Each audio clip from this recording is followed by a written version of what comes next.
Yeah, it does go to 11. This goes to 11. Welcome, everyone. Welcome.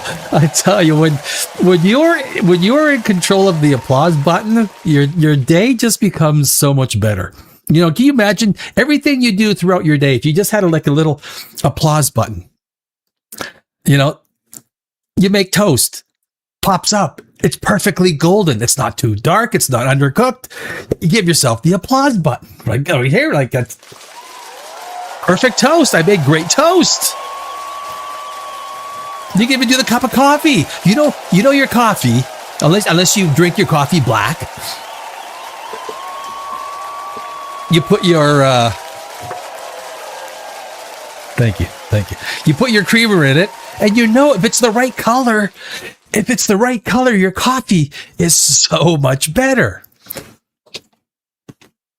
You give yourself the applause button. You know, you can even a light applause, just a light one. You don't need to go with the big applause. Everyone should have a little applause button. You know, it just makes you feel better. You know, that's what I might get I might invent a little button. Everyone carries it around. You just. But anyway, guys, welcome. My name is Daddy Alex. This is the Tuesday Big Show on POPRAGEOUS Live. It's Tuesday, the Big Show. We're talking about some stuff. I watched The War Machine. I watched it. Got thoughts on that. But I got a lot of thoughts on that. The Oscars. I don't have too many thoughts on the Oscars. I have more thoughts about what Pedro Pascal wore. Pastel. Pastel Pedro. What the hell? I mean, I thought is he on GLP-1s? Because dude looked like, what was that freaking flower on his freaking holy? I mean, he is really gay. Like, right? Like, not that there's anything wrong with that. There isn't. Could be as gay as you want. But I tell you, when you're pushing it that hard,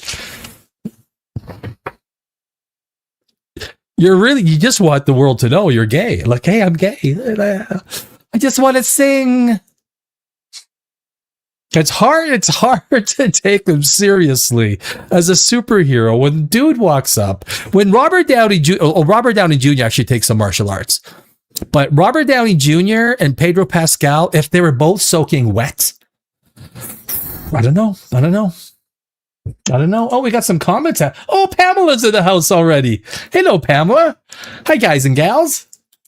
Pamela G1, I truly like your intro. Thank you. I worked on that. I spent a whole day. I wanted a little bit. I don't want to say it kind of has that, SNL kind of feel, but I wanted that sort of jazzy kind of feel.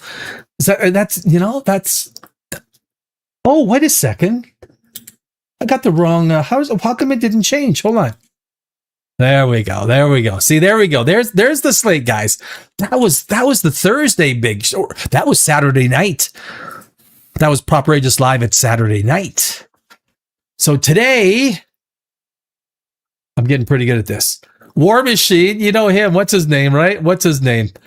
Look, I'll talk about it when we get there. We got the Oscars, right? Did you watch the Oscars?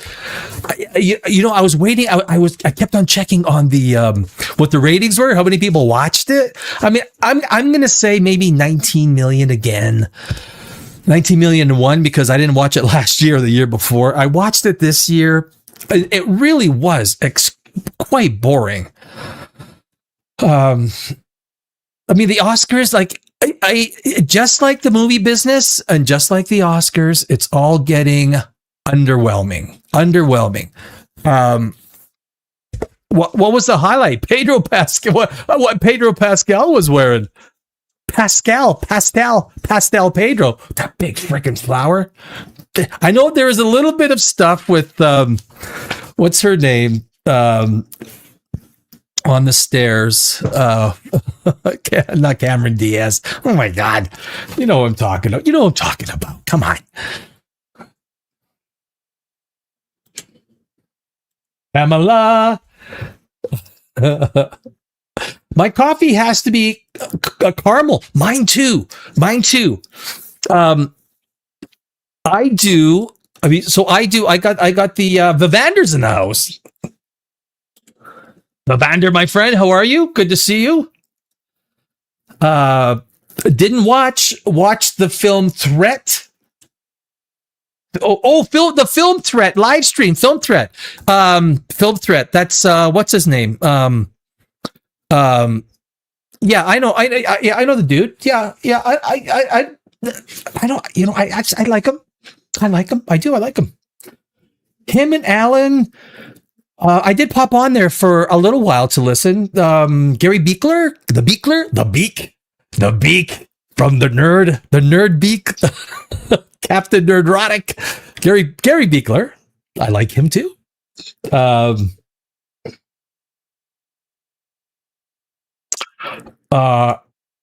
I mean, you know, it was such a boring show. Like, it was pretty boring, but I guess that's why they put it on Sunday night.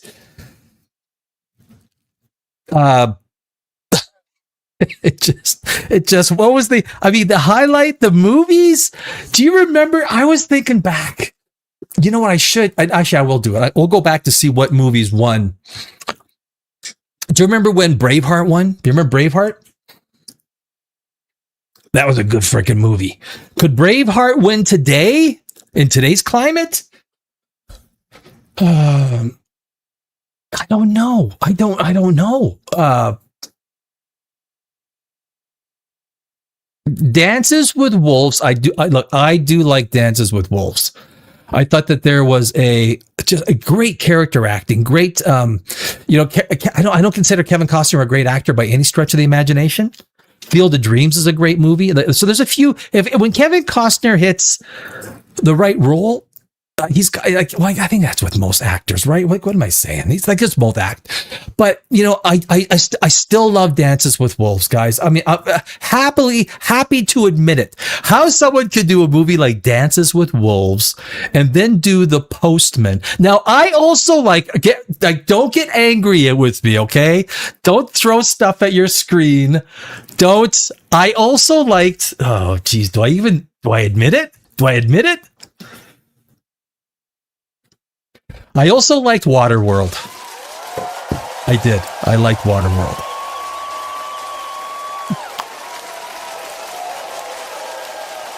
I like Waterworld.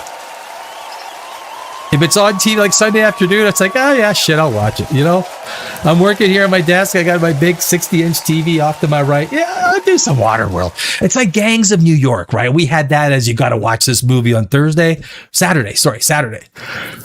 Gangs of New York is on. You fucking watch it, right? Just that's great background.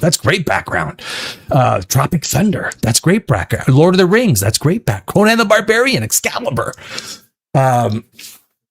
Braveheart. Gladiator. There's a lot of movies. That are. Even the Star Wars ones, the original, not the sixth one, or the third one, the sixth episode, the Return of the Jedi with the Ewoks. Oh my God, like that was just, ooh, it's a bad movie. I mean, there's parts that are good though, right? There's parts that are good. Yeah, you know what I mean? We all have our favorites. I know I was just talking to some gal. It's comfort viewing. Her comfort viewing was the Friends. She loves watching Friends. She wants to pick me up. She just puts Friends on. It doesn't matter what it is.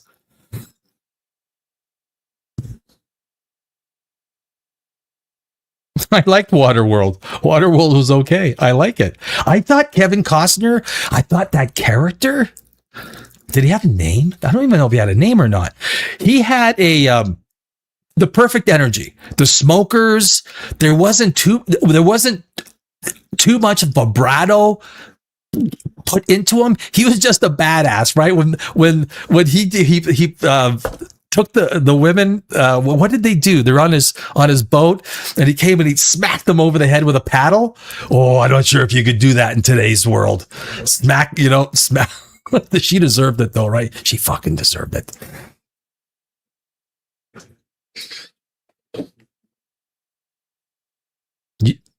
Waterworld. Oh man, oh shit. I wonder if Amander's gonna give me shit here. Let me just fix my screen here. So Amander says Waterworld. I can see that coming. George Miller should be receiving co-royalties for that one. Pamela, hey, 807 saying hello. So that is I don't know how we got to old Oscar movies. What were some of the other great Oscar so basically the movies that win Oscars have changed. It's kind of like, what, really? I remember 2002. I remember the Chicago won. Not a big fan. Chicago won over Gangs of New York. 2002. This was the 2003 Oscars, and Chicago won. Did you see her on the Oscars? Holy, her arms were as thick as my finger. Nicole Kidman. I ain't kidding, Kidman. Stick figures. There was half of the. It's the women. The women walk around like little stick figures. It's not healthy. Who?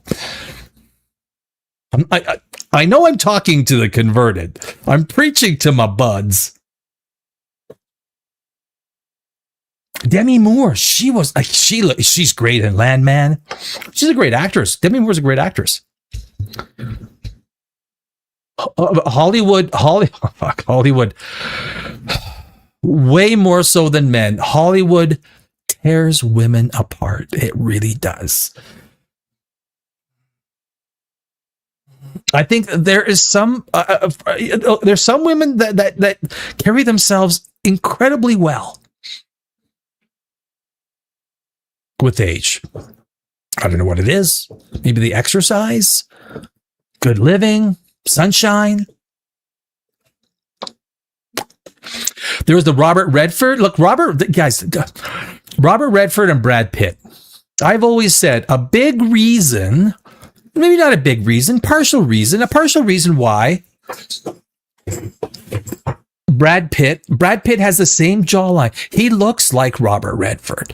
You've got Robert Redford is a good-looking man, right? I'm not gay, but it doesn't take much to say, look, Robert Redford's a good-looking man. He was a good-looking man. I love the tribute. I did like the tributes. What was the other tribute they had? They had what's her name?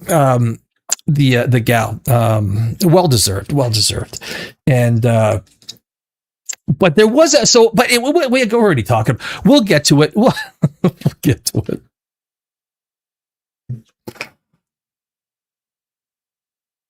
Did you guys say, okay, seriously, okay, let me go through this. So on the we're going to touch on the weekend box office, only because what's going on in the box office is freaking bad, right?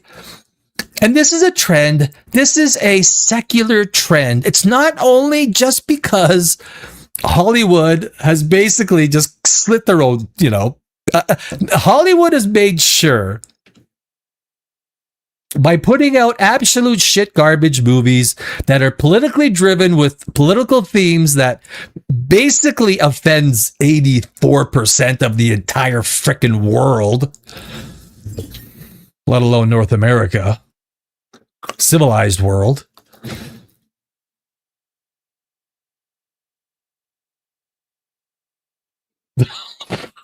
Vander, I read that. I haven't even put it up yet. I read that on the screen.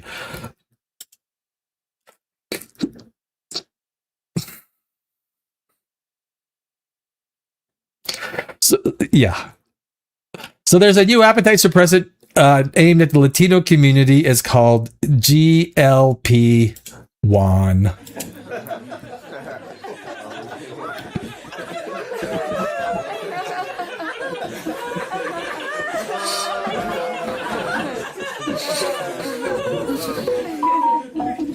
Vivander will be live tonight on stand-up comedy right after this show, so stay tuned. It's the Vivander Comedy Show. Stick around.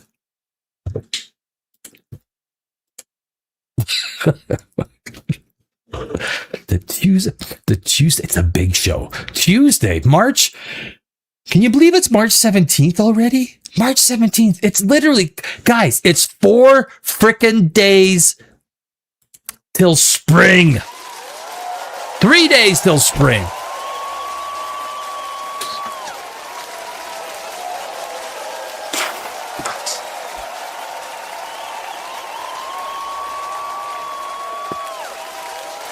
Three days till spring. Can you believe it? Wasn't it just Christmas? I swear it was just Christmas.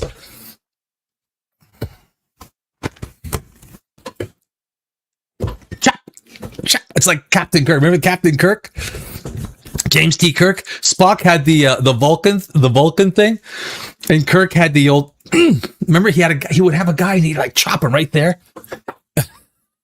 Oh my gosh! It's only Captain Kirk can chop like that. Seriously, only the cap. When I hear Cap, I think Captain Kirk, not Captain America. I think Captain Kirk. That's what I think. That's what. There's some more Lanterns news. We got some stuff. A quick segment with Lanterns. I just love all the crap that happens with James Gunn. Here's the reality. As a screenwriter and someone who has been in Hollywood for 20 years, if you're doing good movies, it doesn't, you can push people around, man. Right? If your movie netted the company $300 million, you could have bravado out there, in the marketplace. You can talk shit about people. No, not like that, right? But you have a bigger bat, right? But not when your Superman movie did $600 million. Like, there's no bragging rights for that.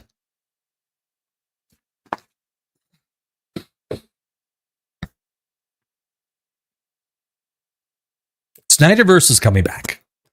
I swear, Snyderverse will come back. I'm telling you, it will. It will. Lay your bets. Lay your bets on the Snyderverse. And then we're gonna talk a little bit more stuff after that. A little bit more, and so we'll do a good 2.5 hours tonight. We'll talk the poop. We'll talk the poop. That's what we do. We talk the poop, and whatever direction chat pulls me into, because I'm a dog, right? You throw a ball and I'm running to get it. Like, you throw it, I'll just. Doesn't matter what direction you throw it in. I'll chase it. I'll go chase it. So if let's begin this. So can we begin? There we go. We're going to begin with our little bit of War Machine. Now, I always look, every time I do these graphics, I do everything myself. I always look, did I spell it right? I mean, you're spelling so many different things. So when you're in my position, you're like, there's so many things. Even the other videos I during the day, right? I have a science channel. I do a whole bunch of other stuff. You're always putting graphics into video, so you always think, did I? And luckily, there's not too many. The biggest mistakes I make. I listen back to my live streams. Sometimes I'll say things. I go, that wasn't even right. Because I will. I remember I meant with something with DS9. Deep Space Nine and The Next Generation. And I got them confused. I said TNG and not DS9. I think I called the comedian the comic on Thursday. I think I call him the comic, not the comedian. Not even sure. Actually, just stupid things like this when you're live. That's the shit that happens. That's what happens. But anyway, guys, War Machine. Where do I have? I need to check my screen here. Oh, I don't want that. Come on. Oh, jeez. Please, come on.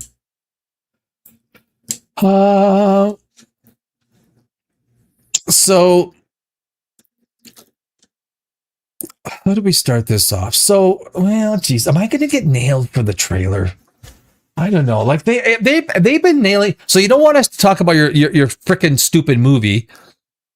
So you're going to, like, you know, copyright everyone for a trailer that you want to put out there so that people are going to watch your movie. It's absolutely ridiculous. That's okay. That's okay. That's all right. What is this, Jon Stewart? Jon Stewart. Iran closes the Strait of Hormuz. Let me. I'm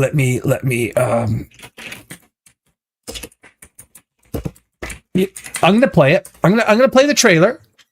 War Machine, the official trailer. Whoa, hold on, Pony. Hold on, Alan. Sit down. Settle down, Alan. I will kick your ass, Alan. And you know I could.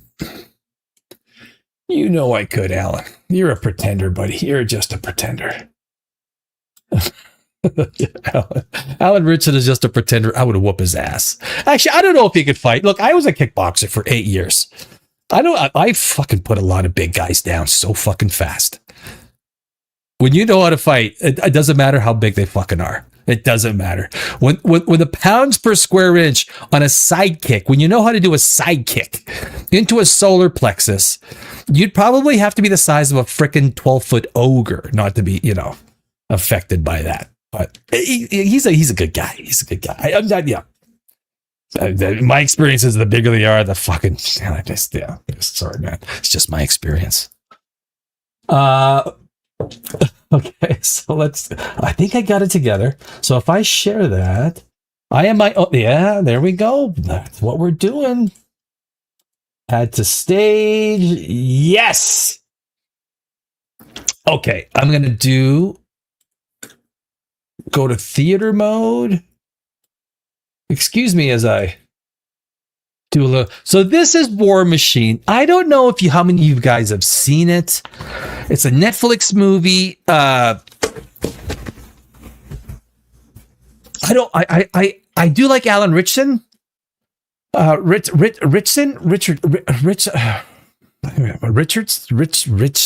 I'm so bad with names because I don't care. Richardson, because I don't care. I shouldn't say that. I was right the first time. Alan Richardson. So this is, I'll jump in and just to, you know, we gotta talk over top of it to transform it.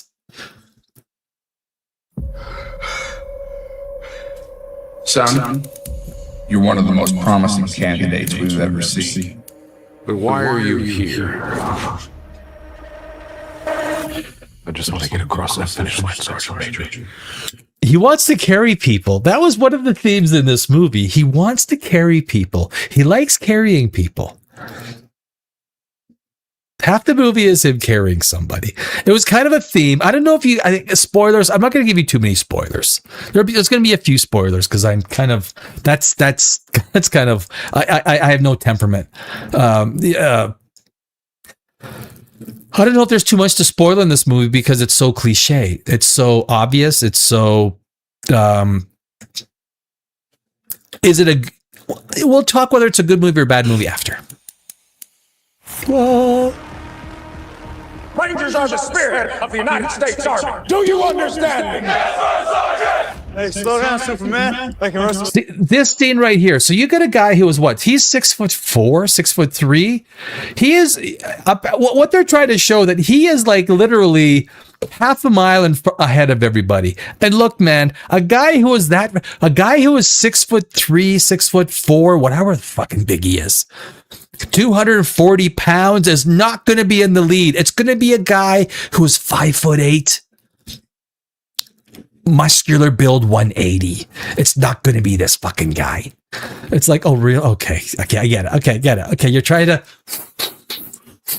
look. We're trying to beef him up. Okay, that's cool. That's cool. Just look back. You can expect your emotional, physical, and mental strength to be pushed to the limit. But he has a little bit of an emotional thing. He's in the pool. He's kicking everyone's ass, and all of a sudden he just drops the weight. So, hey, they're trying to show that this guy, that's the internal conflict. So when you're talking about a character, your main protagonist, you want an external conflict and you want an internal conflict. Something that they tried very hard to do.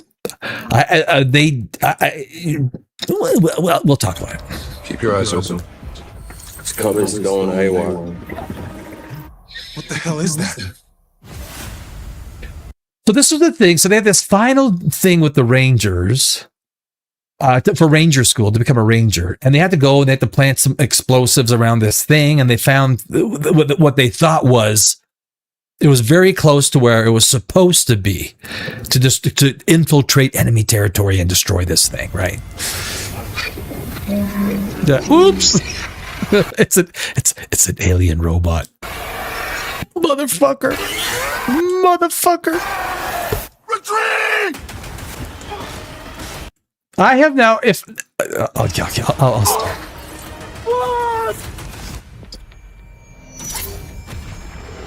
Whatever that thing is, it's hunting us. And it won't stop. No comms, no flares, no firearm. So all these Rangers, a lot of them, I think they all die. It's very brutal. What they do show, they show a lot of gore. Like they are, and it's pretty good. The gore is very realistic. The broken bones, the charred bodies, all the stuff. It's very realistic. I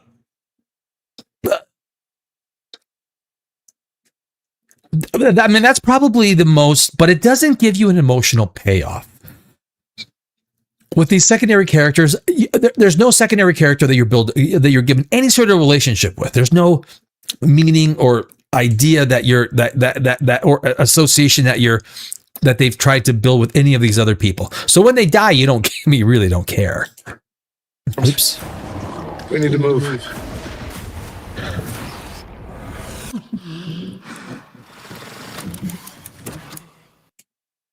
And that's like the robot. That's the and here's one of the main problems with this movie, and I'll say it with you right now. What you got to have, guys, and if I was from a screenwriting perspective, from a guy who's won a lot of awards screenwriting, when you create, so what if they gave me this screenplay, and Danny, can you read this and give us what you think is, well, so the antagonist are these robots from outer space. Why do I care? You need to create, they spent all of their creation time around the protagonist. Zero development with the antagonist. And then you ask yourself, when you watch the movie, why did it land so flat? Because the antagonist wasn't zero development. I can go back to one of the best movies, Tombstone. Why did it feel so good when Wyatt Earp wiped out the cowboys? We got to learn who these people are. We understood these are bad people. We want Wyatt Earp. They kill his family. They disfigure his family. We hate these people. We want our protagonist to extract revenge. In this movie, a robot just shows up and starts shooting.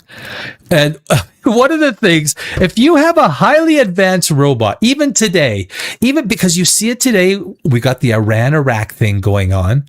Thanks a lot, Trump. Like, you promised us you weren't going to do this shit. But I digress. I won't talk about it here.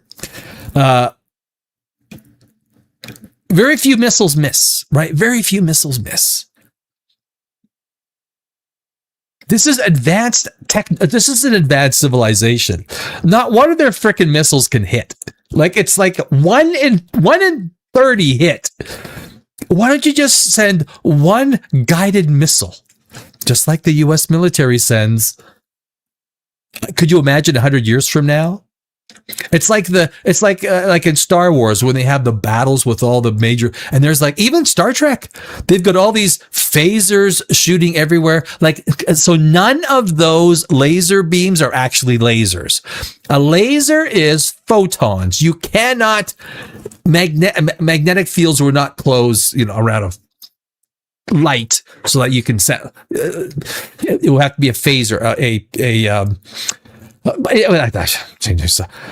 so here's a case where you've got this fucking uber mega from a different planet. Obviously, because they're coming from a different planet, they have got technology that is way beyond us. But they're fucking missiles, everything. They can't even. It's just.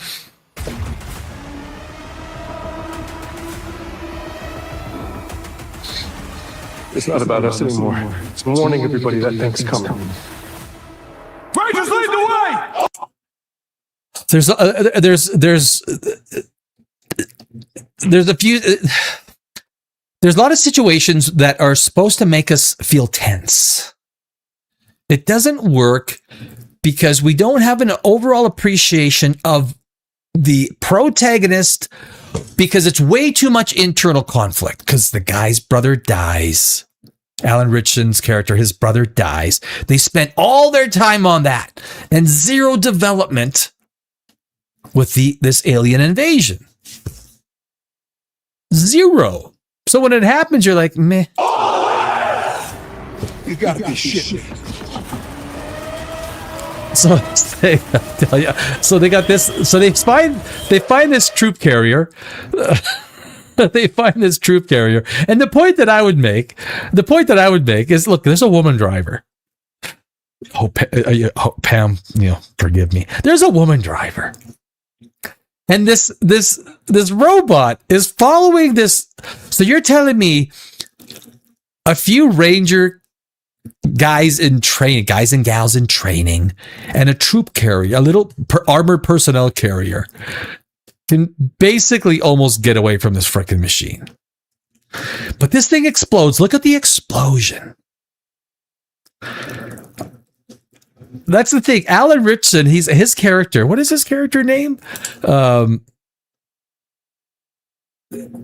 Totally forgot. What? Come on. Oh, there it is. Oh, it doesn't. Okay, what the fuck? What the fuck? Come on, Cal. Why is it not showing me the cast? Alan Ritchson, the Alan Ritchson character. He's in this thing explodes and he survives. I mean, he's got more plot armor on. This guy has got major. Holy fuck, man! Like, but most protagonists do, but this is to a fault.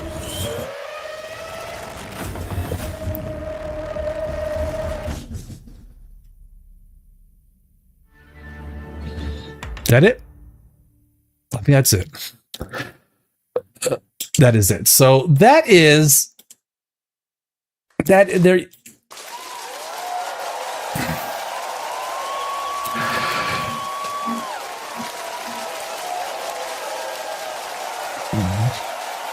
War Machine. Alan Ritchson.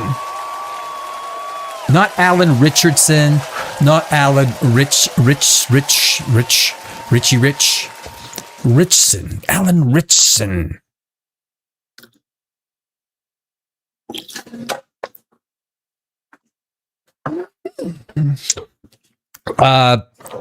So the biggest problem, there's a lot of problems. If you take a look at what, it's interesting because what I would have thought,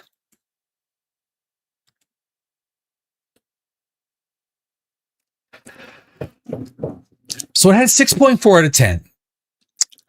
And interestingly enough, when I was watching it, I thought, you know what would I give this thing? I would give it probably a 6 to a 6.5. And so when I looked at what IMDb gave, I thought, okay, you know what? It's kind of right in that same place. It is, what is War Machine? Let me tell you what War Machine is. Let me pause this thing.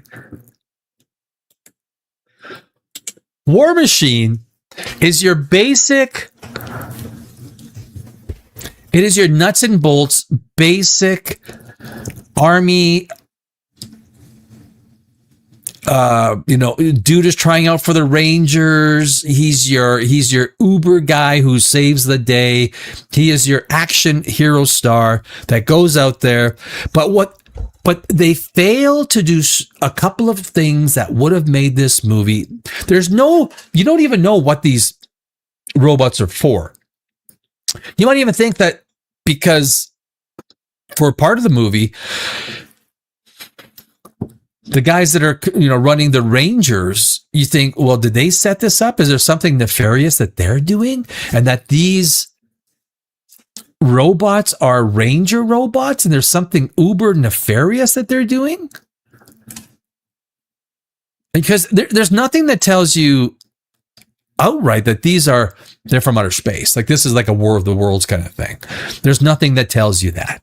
There's nothing that gives you that feeling. There's nothing that gives you that, holy shit, we're being invaded. And they spent the entire first 25 minutes, the whole intro, dealing with the characters' internal conflict. The internal conflict, what happened? The internal conflict is the secondary conflict. You've got to establish your main conflict. So from a screenwriting perspective, you say, well, Danny, how would you fix this movie? Just from a very cursory perspective, they started quite strong. This whole idea with the two brothers, the brother dies, it gives motivation to go to the Rangers, yada, yada, yada. But right there, you've got to introduce the antagonist. If this is an alien invasion, introduce it somehow. Make it slightly in a weird kind of a way. Make it one of the catalysts why he joins the Rangers. I don't know. I literally only watched it today, so I haven't even had a lot of chance. If I was hired as a screenwriter to come up with ideas, I would at least have 1 or 2 weeks to come up with those ideas. But they did not flesh out the main conflict. So the main conflict happens with these giant robots that are from outer space. We don't know that they're sorry if it's a spoiler. We don't know they're from outer space until the end. It's like, really? These are highly advanced robots, and we had an armored personnel character, like a woman was driving it. Okay. Like a woman was driving it. The fucking robot still couldn't put it down, right? That's probably why she was like, I got all over the place. Just kidding. Pamela, just kidding. But then you go into the end. There's nothing satisfying with any of the payoffs. I don't want to give too much, everything away, or there's nothing satisfying with any of the payoffs. They spend so much time on that internal conflict, setting it up. The first 25 minutes is all about him and his brother. We don't learn about these robots until they found these robots. And then by that time, you're 45 minutes into the movie. You're like, oh, okay, is this supposed to be a War of the Worlds kind of a thing? Because you don't know what it is. It doesn't feel threatening. It doesn't feel like, you feel like everyone's gonna die. You feel that way, and you don't care. Yeah, I don't even think you care if Alan Richardson's character dies. I don't even think you care about that. But the special effects are pretty good. What I would say, if you've got a highly advanced civilization, 200-300 years beyond what we are, if we're using precision missiles, I'll guarantee you, these robots, they'll have 30 precision missiles. They will not use World War I tactics to just blast stuff. They'll send one missile, and it will hit 100% of the time, motherfucker.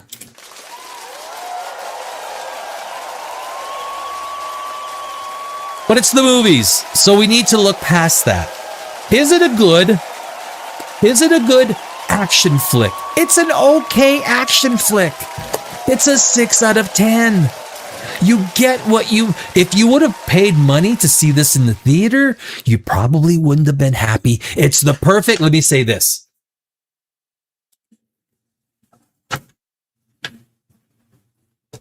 Come here. It's the perfect streaming movie.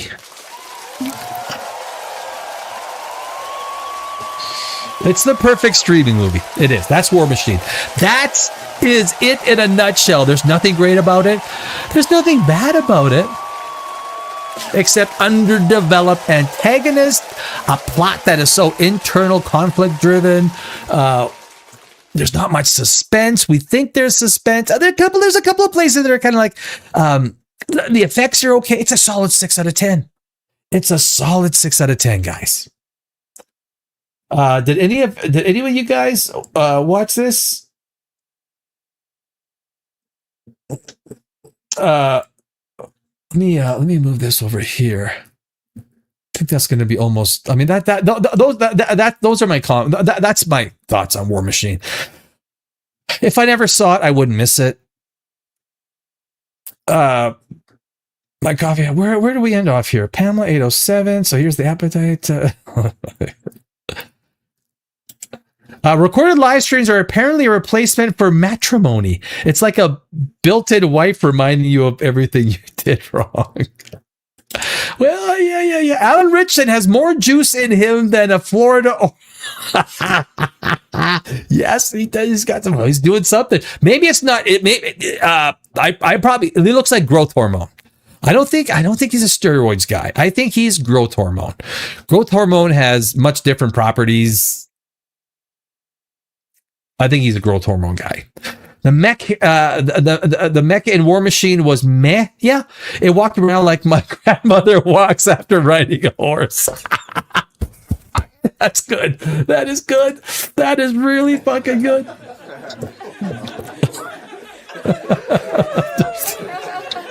Grandmother walks. Yeah.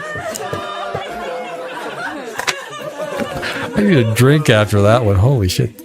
But Vander, you got some one-liners, buddy.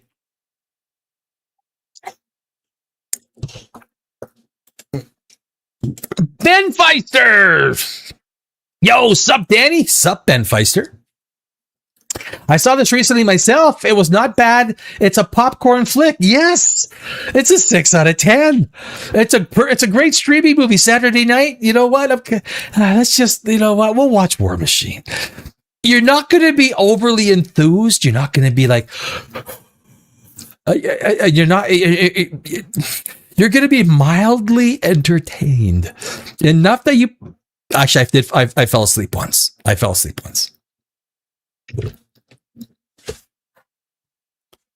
Twice.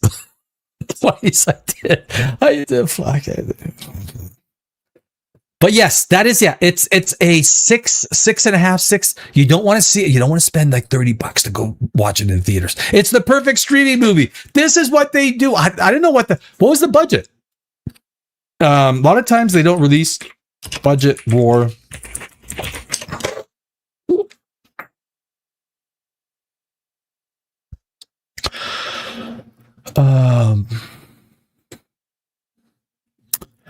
They don't. Yeah, Netflix usually. What was? Let me ask. Okay, let me ask. Yeah, I mean that's really. I would say it's about 85 million. Oh shit! The most War Machine, starring Alan Richardson, had an estimated budget. They're saying between 100 to 150 million. So call it 125 million. Holy shit. 125 million.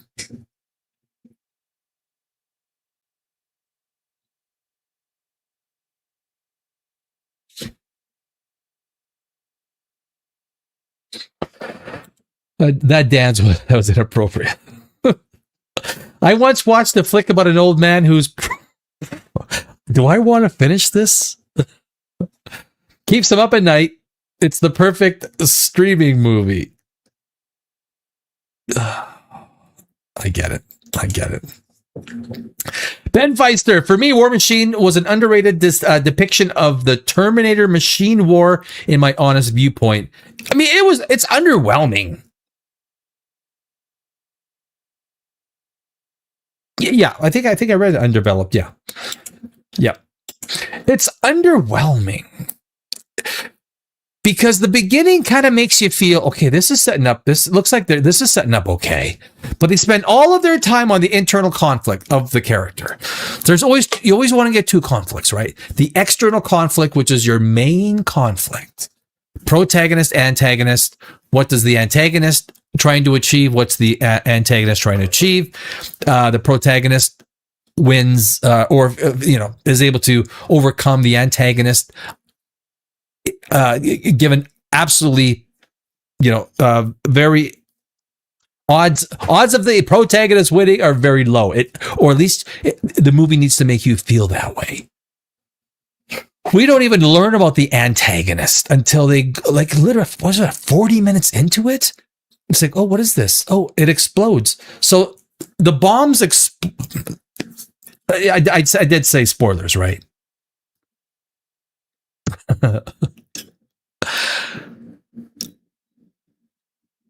So they're supposed to find this one. I think that it's supposed to be an airplane fuselage and explode that. But so they find this thing that they think it's supposed to be because the coordinates are almost exact, and then boom, and then it comes alive. You're like, okay, what the fuck? You have no concept of what this is. This is an underdeveloped antagonist. Everything, this entire movie's issue is an underdeveloped antagonist. You need to set up, if it's going to be a freaking alien invasion, you could have set that alien invasion up with a 4 or 5 second clip in the beginning. And you didn't have to make it look like it was an alien invasion.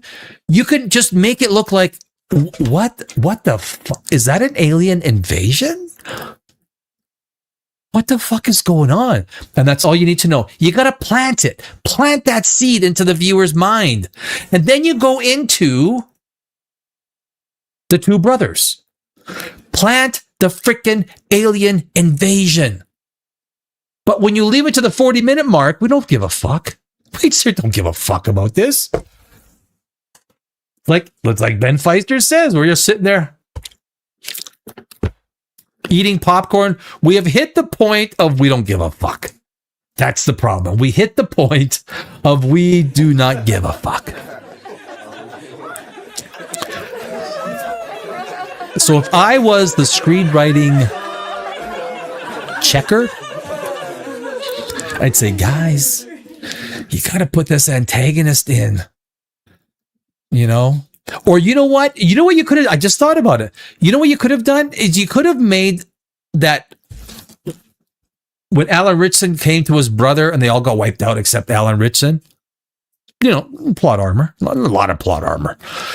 You could have made it something where Alan Ritchson looked up and he saw this robot walking towards him. Why even make it? You could have made that a robot, an alien invasion robot, like a scout force that came in and wiped out. And Alan Ritchson kind of looked up with his one eye and saw a robot coming toward or something. And that would have made the idea that the robots killed his brother. Now you tie everything together. Now I literally just fucking thought of this in 30 minutes. But you got to tie this shit in together. You had an attack in the very beginning. Why not make it the fucking aliens? Why did you have it some Kandahar ISIS found us and what the fuck does ISIS have anything to do with this? Has nothing to do with this. It should have been an alien droid. And there should have been one more mention somewhere, maybe with the two Ranger guys talking. They're talking about it. They have an inkling that something is weird going on. To lay the seed as we move through the B story with his brother. And he has this idea, he remembers seeing this kind of robot. Then when we see the thing explode, the robot come to life, motherfucker. This is the way, look, this is not a great screenplay. This is a very sloppy screenplay between the protagonist and the antagonist. Very sloppy. Okay, the important question is Ritchson right of Batman? Do we need a burly Batman like the animated series, or is there a better direction? You mean Ritchson as Batman? Jeez, I never thought about that. I mean, I would. I've always wanted a Ben Affleck Batman. I know some people. I know some people are going to say, "Yeah, fuck." And I know, and it's all opinion. I think the Christopher Nolan Batman are so fucking overrated. I think they are so overrated. Take the name Christopher Nolan out and watch these movies, and you would be like, really? And I know some people are like, oh, and that's cool. That's cool. You don't have to agree with me. We could be friends and disagree. I think they're shit movies. The second one, Batman, what is it? Not the Rise of Batman. Dark Knight Rises is the best one because of Heath Ledger. The first one's okay. It's like a 6.5 out of 10, 7 out of 10, maybe. The third one is a solid 5, if you ask me. But Richardson as Batman, it doesn't work. Doesn't work for me. But actors can surprise. They can definitely surprise. It always depends on the script. What script does the actor have to work with?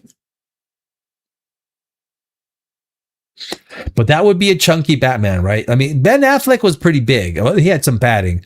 Did you guys see, what's his name? Captain America. What's his name? At the Oscars? Fuck, was he skinny?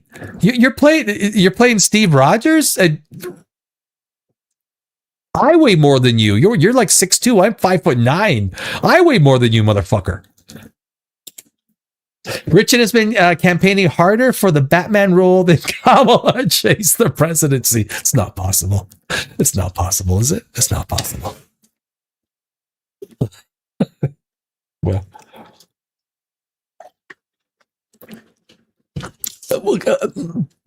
what if we change it up and say Alan Richardson for president? Can we say that? Alan Richardson for president? Kamala Harris for Batman? Kamala Harris as Batman. I should be Batman. Give me a chance, coach. Let me in. Give me a chance. Let me be Batman.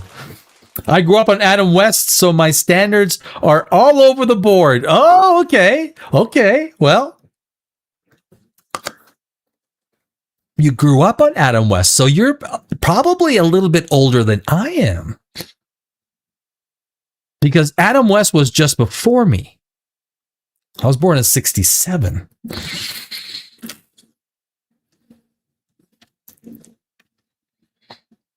Adam West, look, given its time, I remember watching Adam West as Batman when I was a kid, right?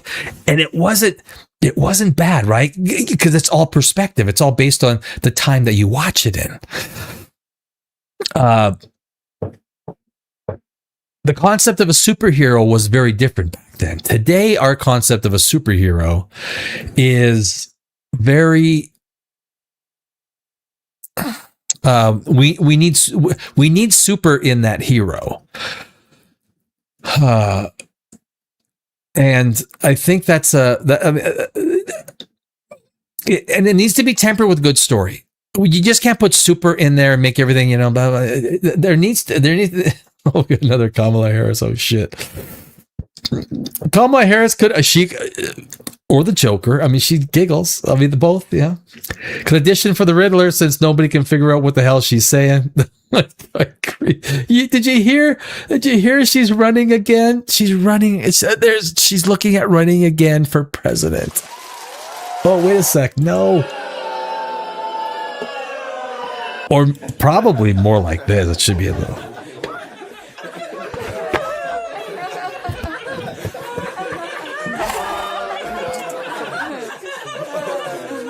Ladies and gentlemen, I present to you the 2026 Academy Awards. Thank you.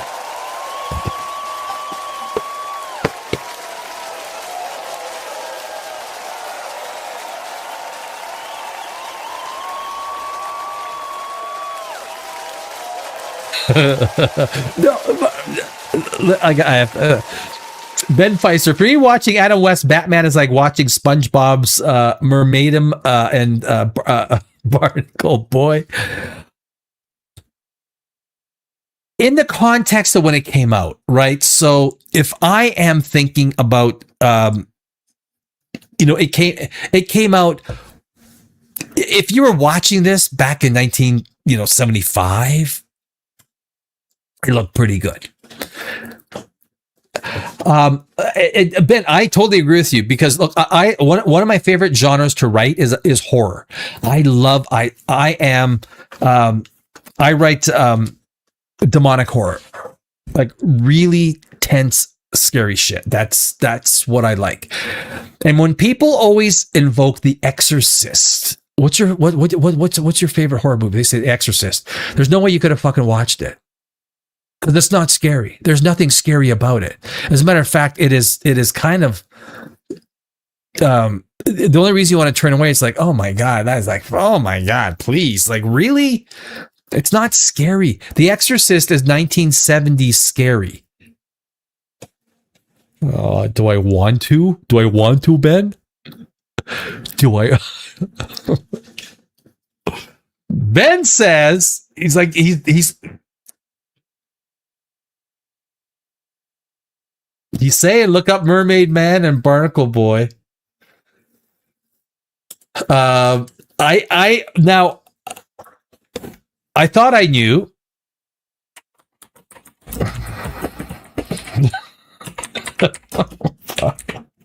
This is the great thing about being live. This is why I don't do recorded shows anymore, not on POPRAGEOUS, not for the time being.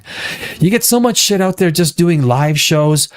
It takes me 3 hours to do a 3-hour live show. I do a 10-minute video on POPRAGEOUS, recording some review, and if you from script writing to this to that, and then editing, it's 3 days. Why? Oh, I got it. I got you. Okay, well there you. That's oh shoot. That's not. We want to open a new tab. Okay, that's not going to work either. Well, I'll just do it this way.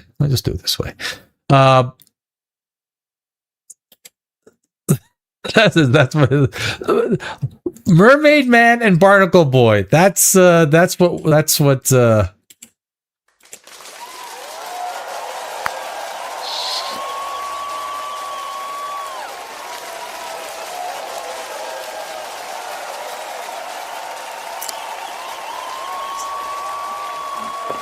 Did they win an Oscar?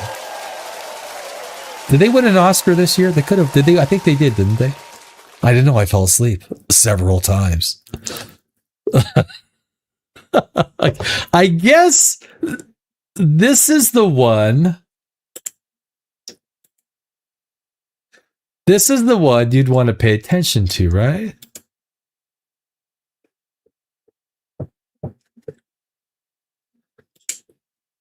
I got it. Yeah, no, we're down. We're down. I hear you. Yeah. No, that's good. That's good.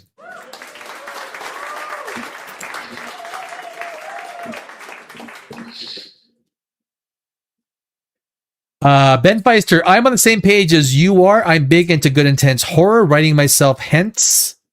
Or do you write screenplays, Ben? Ben Feister. Why I love to death The Green Mile, Stephen King's horror story that reveals a miracle on death row.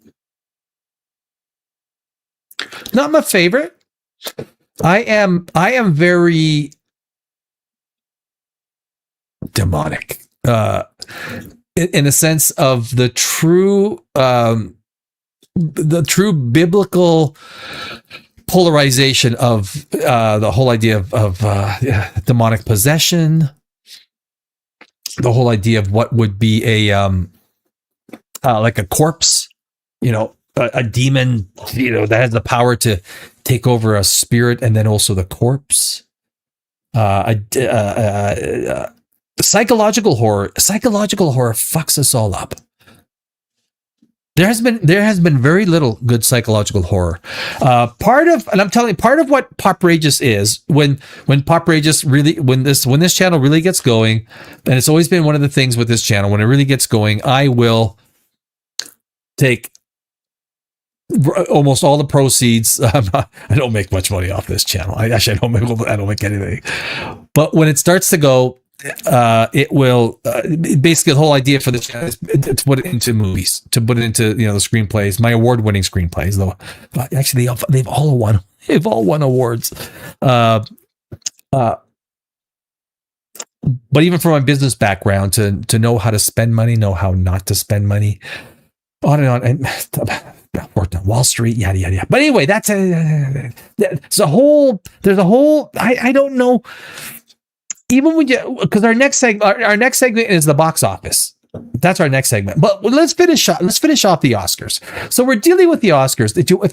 If you haven't watched the Oscars, don't, because it was really boring. And you're wondering, like, you're rooting for your favorite movie. I think one of the things that I will say, I was not a big Frankenstein fan. When I reviewed the movie, I was very clear. Frankenstein had so many weak elements associated with it. It did not surprise me at all that it did not win anything significant dealing with the screenplay or now cinematography was incredibly well. Arguably, it should have won over Sinners, I think. But the problem with Frankenstein was it was The Shape of Water. The second half of Frankenstein was The Shape of Water. Same movie. A freakazoid creature where its captor hated him and it takes revenge and then ultimately leaves into its own space. Also,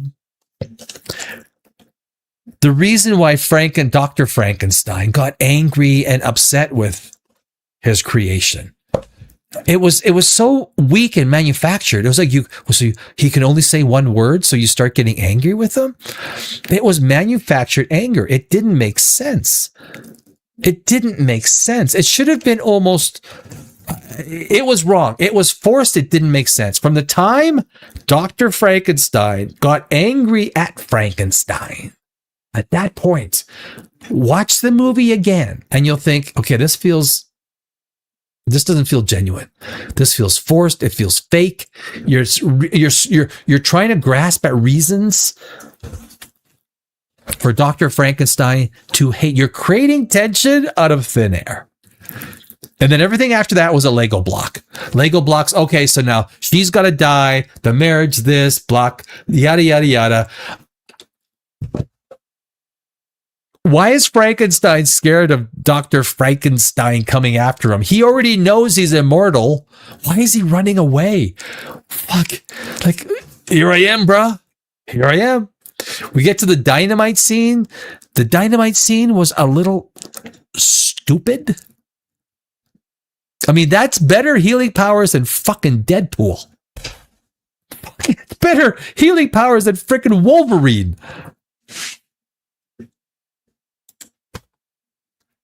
I don't screenwrite, but as a huge film watcher, watching a lot of behind the scenes of films, I enjoy learning the process and honestly pondered whether I should put my hat in the ring. Dude, screenwriting requires you to lose yourself in a room by yourself for days, weeks, and months. If you're going to write a great screenplay, you're not going to do it in a month. You're not going to do it in 2-3 months. You're going to spend so much time doing it. Now, if you're okay with that, give it a try. I developed my own film script for a trilogy that's been on my heart and mind for decades. Your first screenplay is always terrible.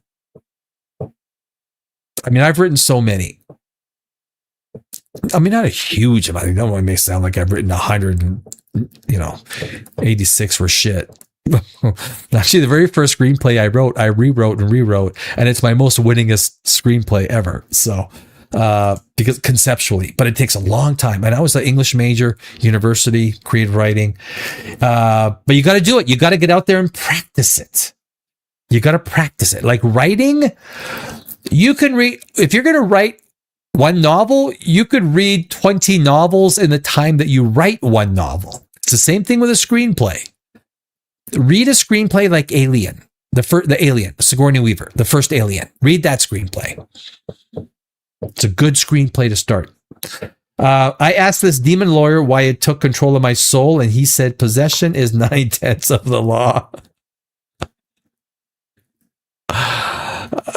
I don't know why I thought of Constantine with that. I've recently been tinkering with a trilogy script that I want to later produce into a film trilogy, a biblical but intense horror flair, but I don't know a thing about making a film. No one does. That's the thing. No one does. The first thing is, it's always, look, the bedrock is always the story. It's always the story. Always.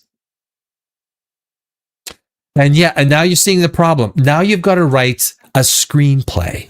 You've got an idea, but now you've got not just a screenplay, but a screenplay where a good actor will get it and go, ooh, I would love to, get, I had the two screenplays that I put out there myself to start, this was before during, right when COVID started.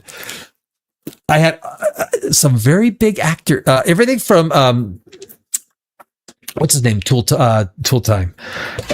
Tim Allen, his wife was, she still wants to be in the movie if I actually ever get to it. One of the guys, he was in Pulp Fiction. They read the script once and they go, yeah, I want that. Can I get this role? And, my friends come back and say, what's the guy's name?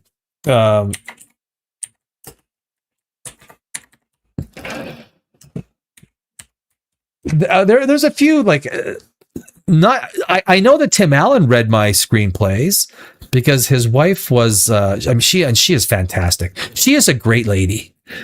Why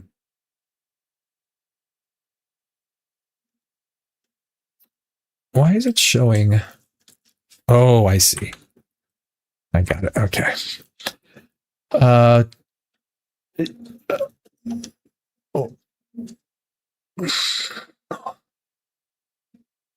Why do I keep forgetting his name? He was the guy at the store in the basement. He was with the guy with a shotgun in that let me just go to all cast and crew. What was it? He would have been so perfect in the role too. What the fuck? Dwayne Whitaker. Dwayne Whitaker. That was his name. Dwayne Whitaker in Pulp Fiction. He's done a lot of things, but he wanted to be in one of my movies, a sheriff role, which was fairly prominent role. But there's no easy way. There's no easy way, Ben Feister. There's no easy way. So when you're creating a movie, and this is why, and I do know quite a bit about on the other side of the camera as well. There's nothing easy. You have to, from directing, you have to understand camera angles, why you're doing a particular camera angle. Horror is going to be different than all of your other genres. Your genre. No, I appreciate the advice. Everyone fails before they succeed. For I have my story. It's more putting it into a full screenplay that will read well to get someone on board for me to produce. So so there's a way you have to write a screenplay. If you don't do it exactly in the screenplay format, it doesn't matter how good it is. Someone will read the first page in the garbage. And why that is because the format of the screenplay is critical for timing and all of these other things associated with the structure of the words on the page. Speaking of Alien, watching the Oscars, I thought I spotted a herd of xenomorphs. But then I realized that GLP-1s had really caught on in Hollywood. Oh, that is true. That is true.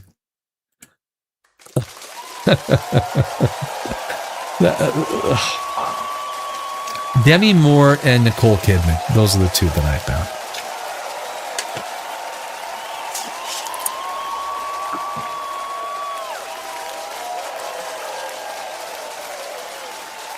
What the?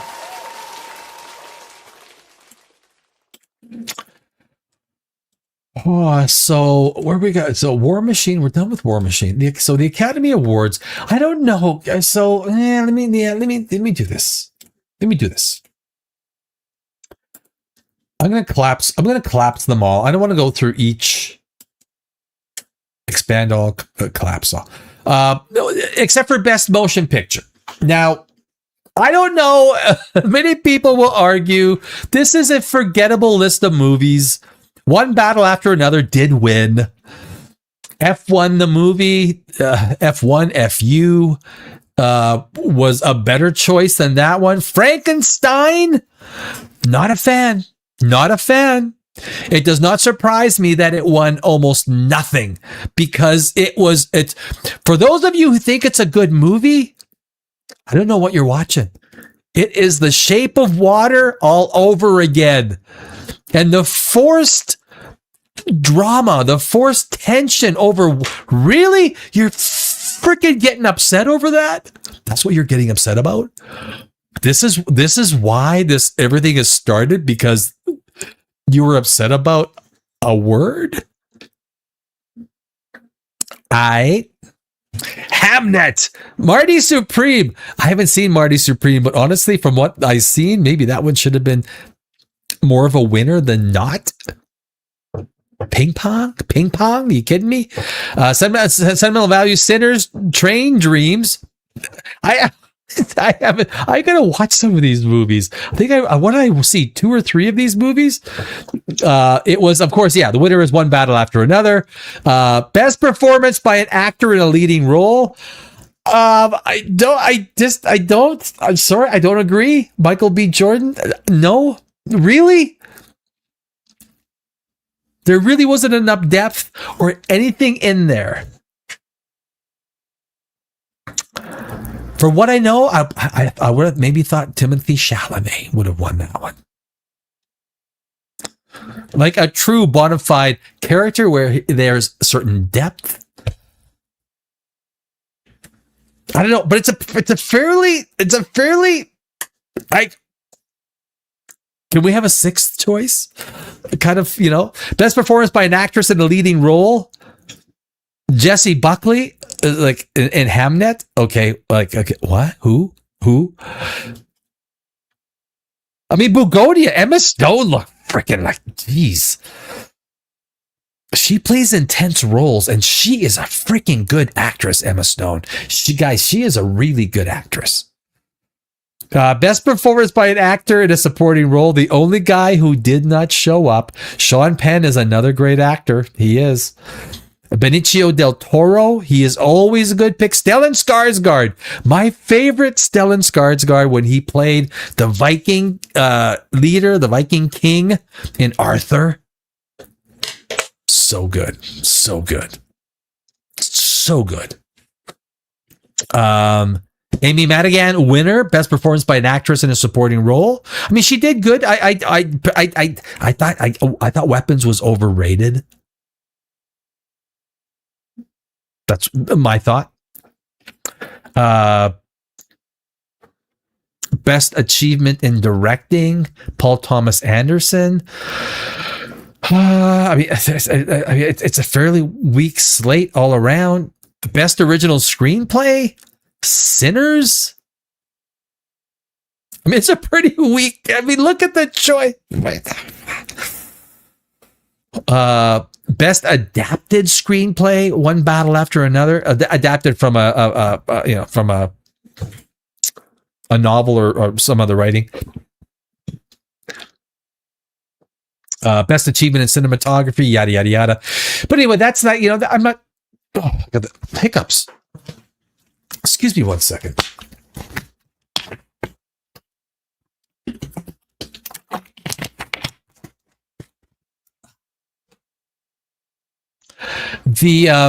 I think the real The real pizzazz here is the pictures. I mean, I don't know if you guys saw this. Tiana Taylor, did you see her in the front row? She was like a clap maniac. Did you see her? Like, seriously, Leonardo DiCaprio was sitting beside her. He was like at everything. And Leah was kind of like, holy. She's the pregnant one, right? In with the. I mean, Rich. He's a good actor, you know. Michael B. Jordan. He's a good actor. I think he's pretty good. Timothy, none of these actors are smiling, right? I think all of the publicists now. It's a Kanye West thing from Never Smile, Never Smile. Jesse Buckley, Jacob Elordi. What is he? 6'7", 6'8"? That's that. He's a good looking guy, right? That was one of my problems with Frankenstein. Frankenstein was too good looking. He was way too good looking. He was. Wunmi Masoka. The fuck is that? The fuck? We know who that is. Leo. Nice stash, eh? That's a saucy stash. That's a saucy stash. Mia Goth. Benicio del Toro. Love. He's good in almost everything he does, except in Elle Fanning. We've got Ryan Coogler. What the hell is Ethan wearing? Guy, what the hell is he seriously wearing? What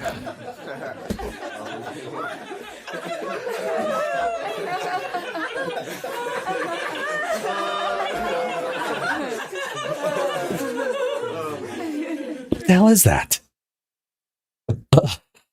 Oh no, honey, are you leaving the house? Are you leaving the house with that on, honey? Ethan, just try your black jacket on. No, I like this one. What's her name? The Amy Madigan. Yeah, I mean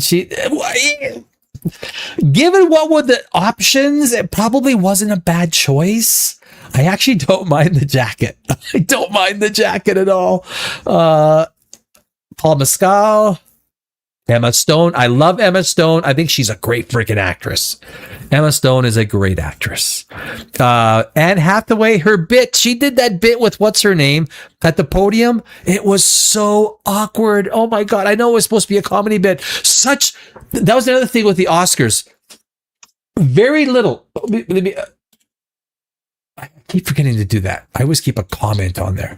Very little of the jokes landed. Did you notice that? I don't know if you watched it or not. Almost none of the jokes with the people on stage that were like, giving out the awards. Very little landed. It was so awkward. There's so many awkward moments. Hey baby, Odessa Azion. Anyway, there it is. That's what I was looking for, my friends. I present to you the Pedro Pastel.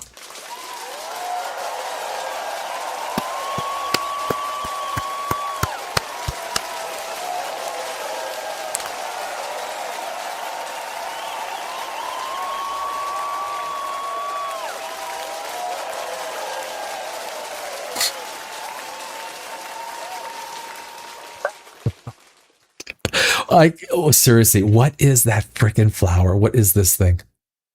You know what I'm saying, right? What is this? What is that? It's like something off of The Last of Us, right? It's like a fungi growing on his chest. And he's so skinny. Like, dude, I thought does he have AIDS? Is he sick? Does he have AIDS?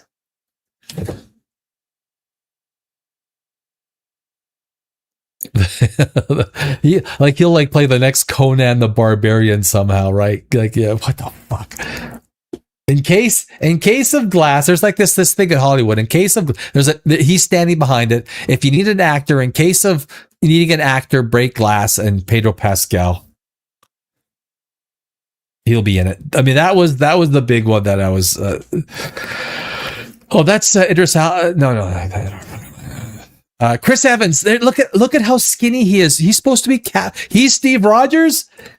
Is he wearing like a padded suit? He's going to be wearing a padded suit. This is so fucking terrible. In Doomsday, he's going to be wearing a padded suit. Look how skinny he is. He is 6'2", 6'3". I weigh more than he does.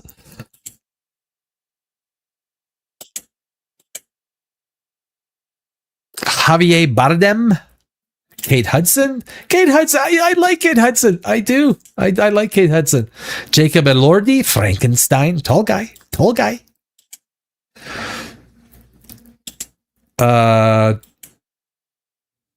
Delroy Lindo.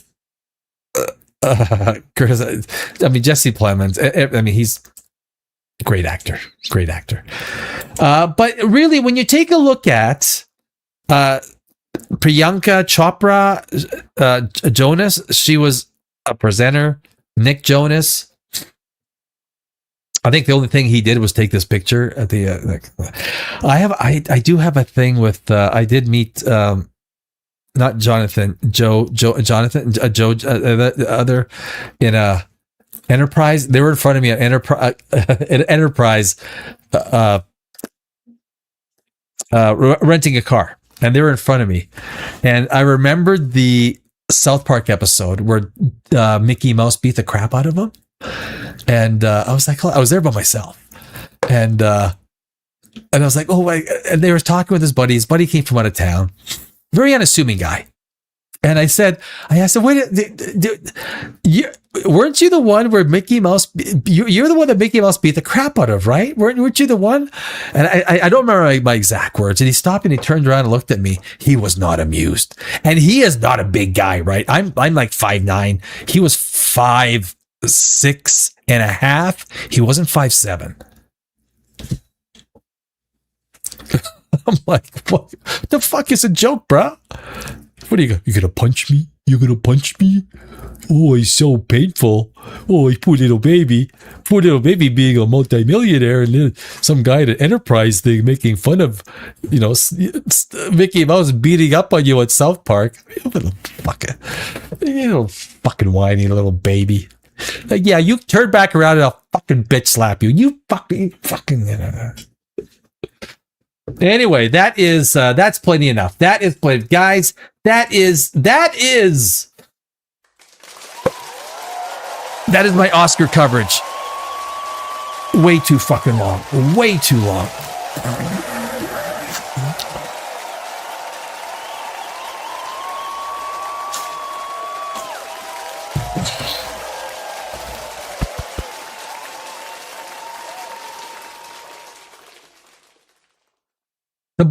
I'm just gonna touch on the box office, guys. This is a secular decline that started in 2020, made all the worse by the shit movies, the garbage crap woke, politically inspired, social justice, activist, garbage crap ass movies that have infiltrated the storytelling process. And you're wondering why the movies are doing what they're doing. You're wondering why nobody wants to go see one of your movies. You're wondering, Hollywood? Are you wondering why? You can't control the little chihuahua, like a little chihuahua with a big woke thing. And it's not even woke. It's like politically incentivized bullshit. You really deserve everything that you're getting. Everything. And on the weekend box office, we'll share this quickly.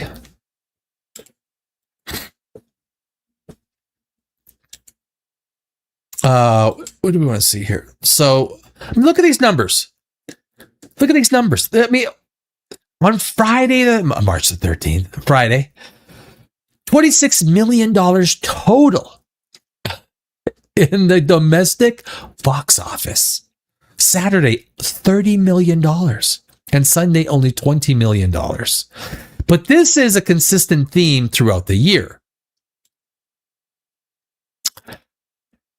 If we do Now, if we break this down, Avatar Fire and Ash, that was a 2025 release. But if you look at their total gross, look at the total, and so was Zootopia. That was a 2025 release as well. Look at this. Scream is at the top with 107 million. Goat with 91 million. Hoppers with at 90 million, which it's got a international of about 180 million or something like that. I don't think it's even reached its budget yet. Wuthering Heights, 82 million. Send Help, which was a fucking surprise, it was a disappointment at 64 million. Marty Supreme, which I think is a bit of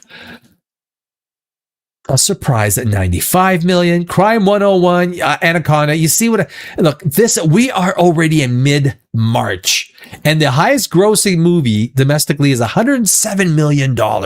Scream 7. This is a disaster. And take Fire and Ash out and take Zootopia out, because those were 2025 movies. Yes, maybe some of that revenue did land in 2026.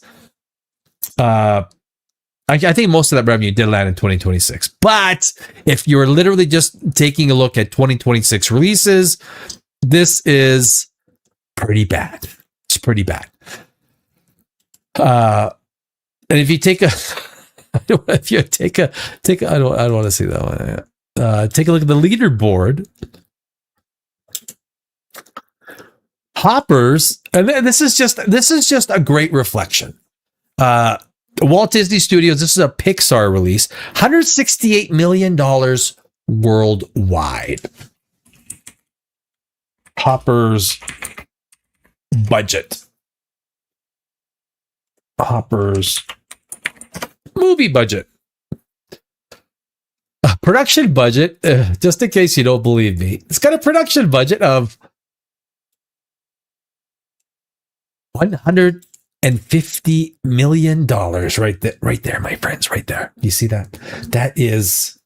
That is Walt Disney taking a fucking bath. That's a bath.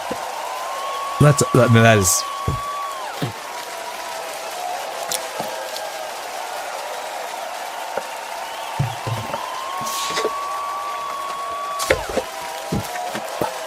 That's the top performing movie of the weekend.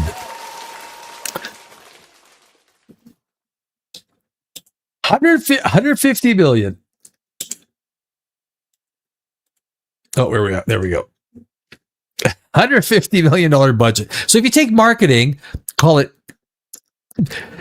on the low side, it's 50 million. On the high side or mid side, it's 75 million. So just say it's $225 million that they put into this movie. So they need $550 million with the 50-50 split at the box office to break even. At $168 million. So if you take half of that, if you take 175, that's 85 million. So they've taken in $85 million. They spent $225 million. That is $140 million deficit so far. $140 million just on Hoppers. This is a disaster. It's a disaster box office. It's a secular trend. Look, there's people. The biggest things that they did to themselves, Hollywood, is they started making shit movies. They started treating people not like customers, but like disposable customers. They didn't care. It's like McDonald's putting out a hamburger that everyone says, or that 80% of the people say, this burger sucks. No one buys it, but they say, you guys just don't know good burgers. You don't know good burgers. This is a good burger. Well, okay, 85% of the people are telling you it sucks. And you consistently just slam your fist on the ground saying, no, you guys are wrong. You guys are flawed. You guys are dumb. You're dumb. This is a good burger. It's a good burger. No, McDonald's would know. If they get some really bad response early fast, they've pulled that motherfucker, right? They would pull, if if McDonald's was, regardless of what you think about their food, if McDonald's was a Hollywood studio based on their business practices, we would see a lot better movies. We would see a lot better movies. So, but that is the box office. Excuse me. That is what I wanted to show, just to give everyone dry in here. Give everyone an idea of really how bad this 2026 really is. Now, Marty Supreme. Wait, that already came out. Hail Mary is coming out next week. The one thing about Hail Mary, and I did pull something up. What did I pull up for Hail Mary? Projection. Oh, yeah, there it is. Yeah. So for Hail Mary, there are some projections for Hail Mary. Project Hail Mary. So this week, and I would have thought it would have been a little bit better. Hype for Ryan Gosling's Project Hail Mary continues to build. Its box office projections were already high at the end of February, with tracking experts believing that the Amazon MGM movie studio would earn $50 million in its domestic opening weekend. That is shit. What is happening with these people who are writing this garbage? If you've got a great sci-fi release, what's the budget? Do you guys know what the budget is? Take a guess. Oh, geez, guys. The budget after tax credits. So it's about $250 million before tax credits. After tax credits, it's $200 million. $200 million after tax credits. And a $50 million domestic box office opening.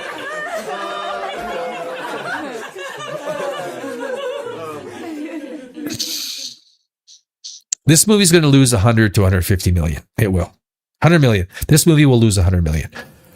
That is really, you know what? I pulled this article up and I did see some numbers and I thought, well, gee, that is disappointing. We'll see. Now, this is supposed to be a really good movie from what everyone has been saying.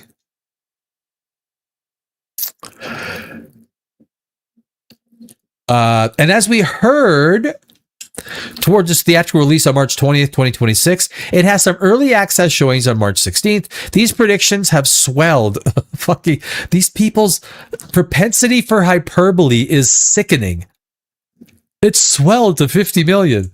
Well, do you know they fucking spent, with marketing, $300 million after tax credits? You stupid ass. Who's the dumbass? Nicholas Tan. Hey, Nicholas Tan, you dumbass. It's perspective. How much will Project Hail Mary make in the box office? Oh, jeez. The latest box office projections for Project Hail Mary, I think it's going to be a good movie. I'm going to go watch it next week. Bringing in $61 million in its opening weekend at the domestic box office, which is terrible for a $250 million pre-tax credit movie. That's fucking terrible. Terrible. Somewhere in the park of between 50 and 65 million. That is consistent with everywhere else you go in terms of a website or whatnot. These figures come from a March 13 report from the analytics site Box Office Theory, which also projects that this cinematic adaptation of the 2021 Andy Weir novel of the same name will make a total of $210 million or between $167 million and $235 million at the domestic box office overall. So if it has post-tax credits, let's say that's correct. $200 million plus $100 million in marketing. That's $300 million. Multiply by 2. That's $600 million at the domestic box office. If it's going to do $200 million domestic, and even if it's, call it $200 million international, it's going to lose $100 million. Call it $300 million international. It's going to lose $50 million. It needs to do 200 million domestic and 400 million international. So what I would say this coming weekend, you got to watch the international. The international has to be 2-1. So if it does 50 million, 60 million at the domestic box office, it needs to do 100 million to 120 million internationally. It has to. This is a notable change from earlier box office forecast for the middle of February, which thought the film would only get 42.5 million in its domestic opening weekend and 155 across its entire domestic run. That's an incredible increase. Yeah, it is an increase. It's still losing fucking money. Nicholas Tan, it's fucking losing money. Get with it. I don't want to go through this whole thing. That's the point. That's the point, right? The box office, and this is, you know, the whole idea of the entire 22. It is a secular decline. Decreasing purchasing power from an economic perspective. The average person does not. Now you're going to be talking about the Iran-Iraq or Iran, call it the U.S. Iran-Israel war. There's no reason why the U.S. should have been involved in this shit. But it is going to take more purchasing power away from the domestic box office.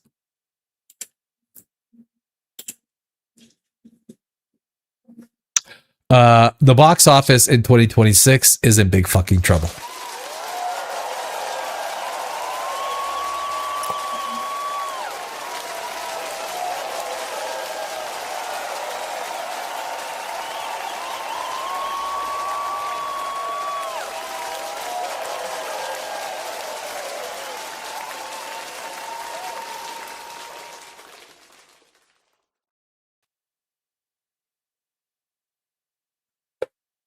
And that is the box office news, my friends. That's all. It's even when here, the problem is, even when you have a good movie like Project Hail Mary, it's not enough. Not even close. Not even close. I'm looking forward to seeing it.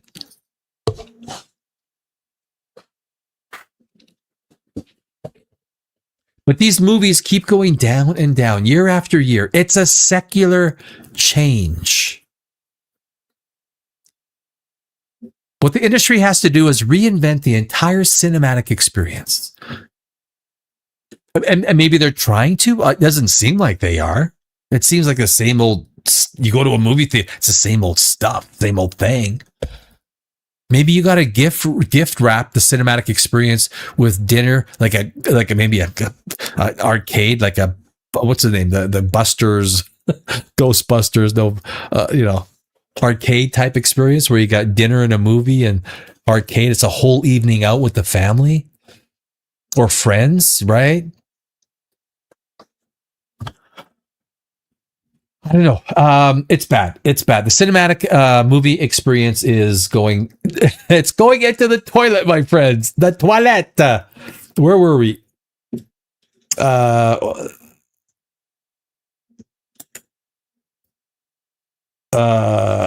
think we did that one. Speaking of Alien, watching the Oscars, I thought I spotted a her. Oh, I did that one. Yeah, I don't give a rip about the Oscars, Ben Feister says. Ben Feister, my direction for my trilogy is to make the most offensive, the most appalling biblical story ever brought to film. At the same, it'll be the most introspective biblical story ever told in film. Hollywood doesn't like biblical stories, right? You got to call Mel Gibson for that. That's not something Hollywood is interested in. And you can tell by, the types of movies they release. That's Mel's doing. That's a tough story to sell. After years in Hollywood, knowing what sells and doesn't sell, that doesn't mean it won't sell. But given the climate, that's a tough one. It is.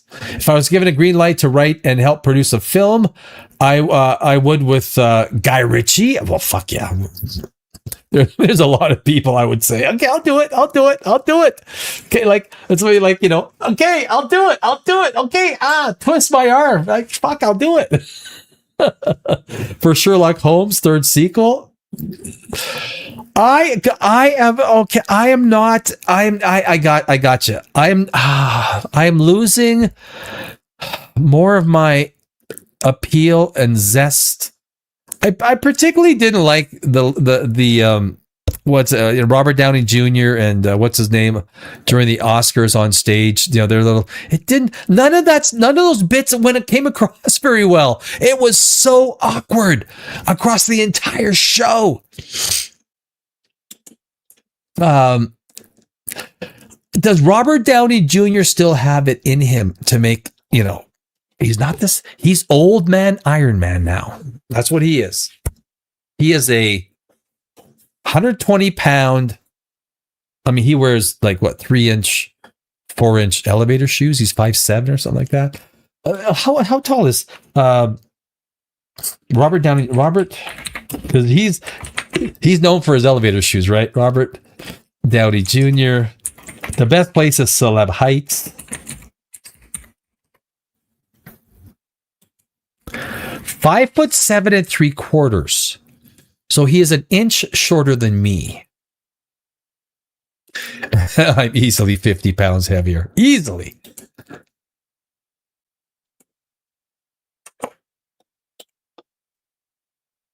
Get the hell out of here. One click unlocks. Oh, okay. You want to do that? Oh, fuck. Hate when they do that. So anyway, the world's greatest detective, Sherlock Holmes versus the world's greatest thief, Carmen Sandiego. The best crossover in my view ever. I would call this film Sherlock Holmes, The Scarlet Chase. I don't have as much confidence in Old Man Iron Man. Guy Ritchie, look.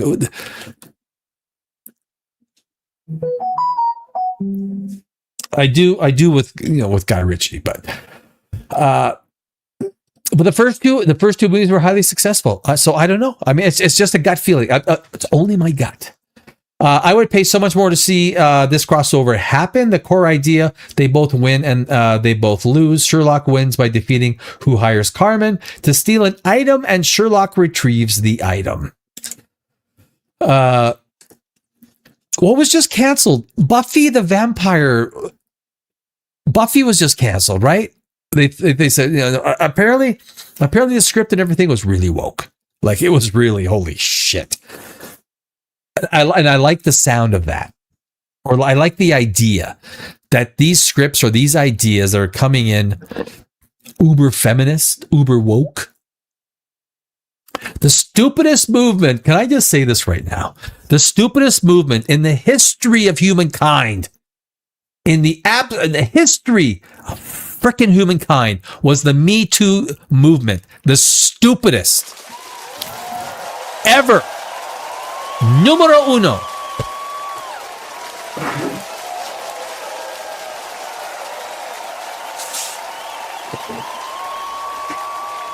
Oh, believe all women. Just believe them all. Just believe them. Whatever they say, believe them. They're right. Fuck you. Are you?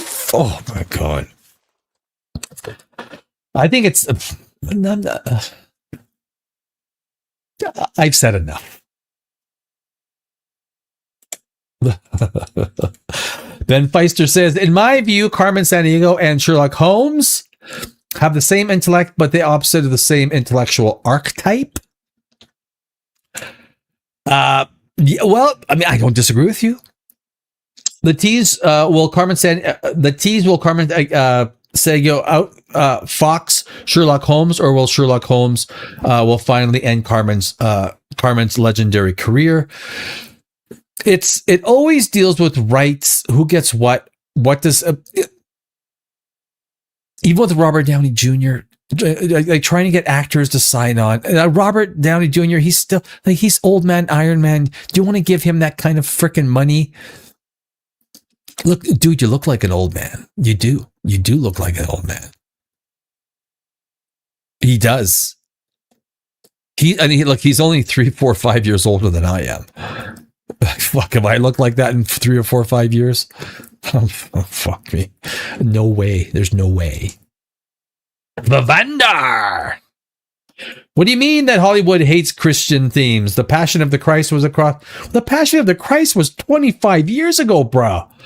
And what movie since then? What Christian movie since then has done anything in the box office, bro? Nothing. And Passion of the Christ was not a Hollywood movie. Hollywood threw in the towel on that. And Mel Gibson had to finish off the production. Yeah, he made a lot of money. And that was in the 90s, right? Late 90s? Oh, shit, right? You're fuck. I don't forget about that. You motherfucker. I did. I forget. You're a joke teller. I totally forgot. You're a joke teller. Motherfucker. You see you next Tuesday? Oh, I got it. Yeah, you got me. Dude, totally. Fuck, you got me. Well done. Well done. So well, you got me.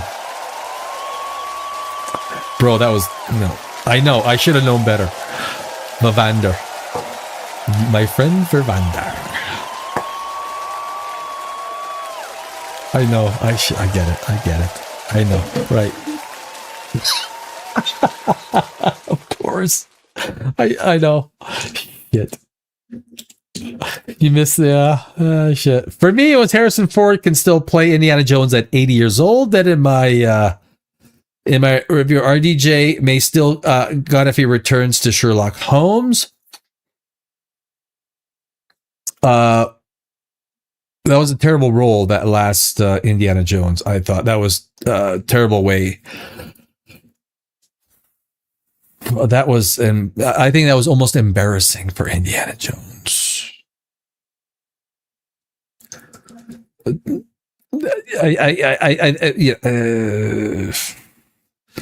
You could. I would have written an Indiana Jones final movie. I would have written it very differently. Without what's her name? Phoebe Waller-Bridge, whatever her freaking name is. She's doing the Laura Croft movie, right? Yeah. Painful. Alan Richardson should donate some of that growth hormone to poor RDJ. Yes, he should. Right, he should. Oh, man, I don't know. RDJ, he's a vegetarian. Maybe he should start eating a little bit of protein. Work out a little bit. Put some muscle on. It's not going to work out well for fucking Dr. Doom. I've said a lot of things about Doomsday. I won't do it in this show. I can't say it in every show. Maybe Thursday or Saturday. Maybe the Thursday or Saturday show. I'll jump into it. I respectfully disagree. The Chosen beat Indiana Jones 5 at the box office. David was also a huge success. The House of David on Amazon was a raging success. So,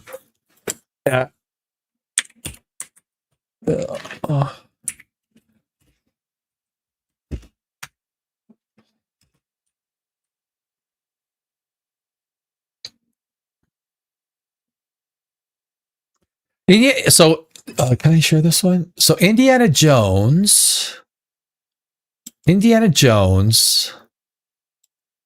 This is let me share this.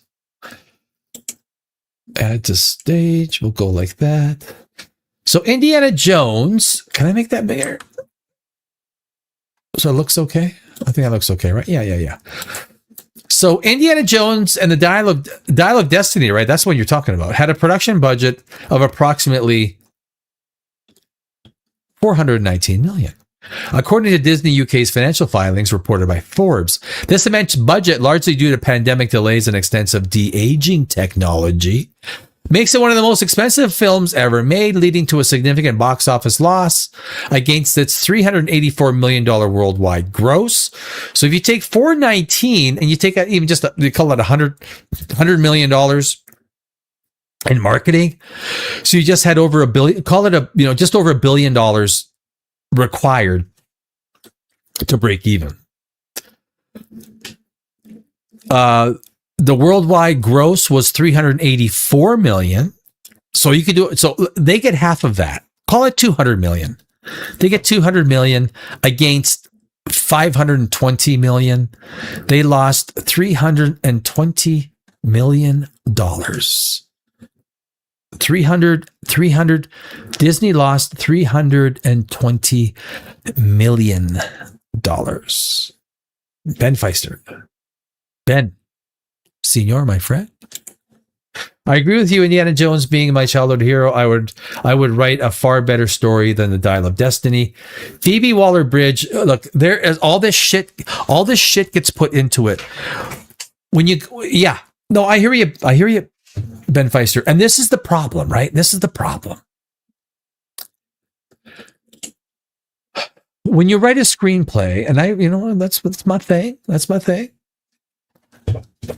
I actually have not. I've not had a screenplay that has not won an abundance of awards, because I don't release my screenplays until I am happy that the protagonist, the antagonist, the conflict, the internal conflict, the B parts, the supporting characters, all this stuff makes a lot of sense. And I do lean on some of my screenwriting friends, and you have to read, give me the bad stuff. So I would have written, the way I would have written it would have been much more to the original, the first one. And I have this philosophy, if this is going to be the last movie of a character that people are so enamored with, I would make it like the original. I would sort of focus on that to try and get something that builds that original charm. And it does require some writing chops. If they told some of those spicy Banter, if they told some of those spicy tales from the Old Testament, Hollywood could have some real stories to tell. Solomon, for instance, got more ass than a toilet seat. Oh, fuck. Jesus. Wait a second. Vavander, there's a guy. So tell me honestly, Vavander, tell me honestly. There, when I do watch Friday Night Tights, and I do watch it because I do find it enjoyable. You know, the way they all, some of the guys are enjoyable. I mean, without Gary, well, I'll be honest, without Gary, it's like, it's Gary is the anchor, and that's why it works, right? And he's got a few guys in there that really makes it stand out. So, but it's because of Gary knows his shit. Okay, that's the anchor. The anchor is Gary Beekler knows his shit. That's why Friday Night Tights works. He doesn't take himself too seriously. But are you the guy? There's always a guy. So that when I do watch, there's a guy. He portrays himself as Ryan Kinnell, and he's always making jokes about everybody. And the jokes are pretty good, just like your jokes tonight. Are you Ryan Kinnell, the joke guy on Friday Night Tights? Vavander.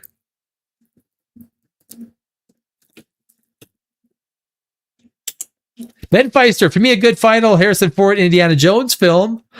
I would go to the Godfather 2 route. Interesting. That's interesting. Meaning, right, a two corresponding story that meets into a full circle story of Indiana Jones. Tough to write. If you can write it. Friday Night Tights. I could never watch that without laughing my ass off. No, he does a good job. Beekler does a good job. He's done it for a very long time. There's no overnight success. He was doing that for like a year, 2 years before it really took off. And that is a lesson for every YouTuber. It's a lesson for myself. You just got to keep doing it, right? You keep doing it, and hopefully what you're doing brings some peeps in, and you start having some fun.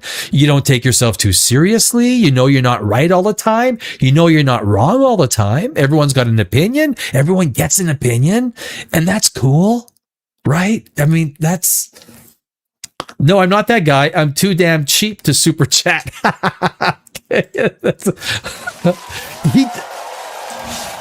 He does, like, that dude does super chat a lot, right? Fuck, he does. Dear Jesus.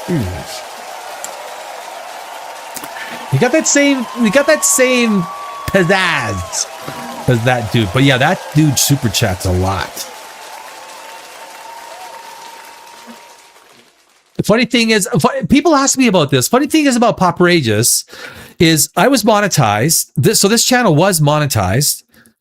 When I was in Los Angeles, and I got monetized two ways. I had one short. I have a short that has 90 million views. 90 million views. And then also from just my regular reviews. I used to do the recorded stuff. Like I'm such a live guy. I'm not like, recording. It takes you 3 days to do 10 minutes. You can do 3 hours in 3 hours. So, but then I did not know. So when I was leaving Los Angeles, it sounds like a movie, right? Leaving Las Vegas. 6 months before that, I had to close my studio, pack it all up, get everything set up, sold off my business, this and that. I did not know that if you make no post for 6 months, you don't do a community post, a video post, or nothing post, they demonetize you. I didn't know. So I came back and I opened it up. It was like 8 months. 8 months after, I was like, what the fuck? I'm demonetized? Like, holy shit, I've done all these videos. I've got like 100, like, Jesus. And the problem is my short with 90 million views, almost 100 million views. A lot of it came from India and the Philippines. It's not what I wanted. I looked for every way to block India and block the Philippines, thinking, this is going to look stupid. That's what happens. I actually took that short down for like 4 months, 5 months. Just took it down. I made it unlisted. I didn't want the India views. I didn't want the Philippine views. I mean, those are third world country views that are worth nothing. So people ask me, did you pay for your subscribers? No, fuck no. It's just a comedy of errors. That's fucking bullshit anyway, you know what I mean? That is literally what happened. And it's kind of the stuff when you're out there in YouTube doing stuff and you're putting out shorts, you're putting out long form, you're putting out this, all of a sudden one explodes. I woke up the next morning and the short had done 15 million views. I'm like, what the fuck? I've never marketed towards India. Not once. Couldn't stop it. But anyway, that's the story. I said, well, you know what? Well, we start. I'm only doing live shows. On Saturday night, I actually eventually want to get to some sort of a Friday Night Tights kind of thing. But I am not a guy that just, look, I will do this myself for 6 months, 12 months, whatever it is, whatever it takes. We'll run the marathon. We'll have some fun shits and giggles. The Banter. Our final, what are we doing? Well, at least oh shit, we gotta get to lanterns. Can we do lanterns, guys? Are we okay with doing lanterns? We good? Ben Feister, Gabriel Iglesias, who's Green Lantern? His kid, Green Lantern, is a guy who wears a ring that gives him power. Gabriel, that's a fantasy. I don't know any man who wears a ring and has power.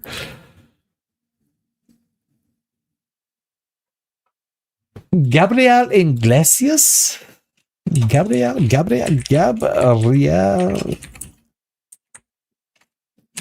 Oh, the comedian? Is that it?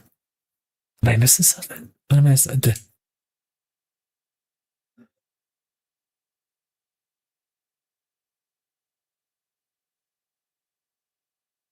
Oh, okay. I gotcha. Thank you. All right. I'm in. All right. Okay. Thank you, Ben Feister. Thank you. Lanterns, guys. We got to do the lanterns thing because something did come up with lanterns.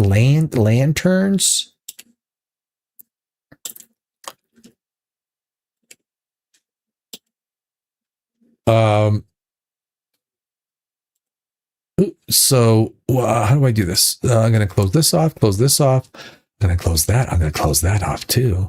I'm going to clean up my screen. There it is. Oh, this is a Geeks and Gamers. This is a Geeks and Gamers. Yeah. Some people don't like Geeks and Gamers, and that's cool. I don't mind them. I don't mind. What's the guy's name? Jeremy? He is a freaking Trump lover, eh? Oh my God. Yeah. I used to be a much bigger proponent for Trump until, there's a few things. I won't get into it, but not as big as it was before, man. He's turning into the deep state. He is turning into the fucking deep state. And that's and that's all I got to say about that. But he is fucking turning into the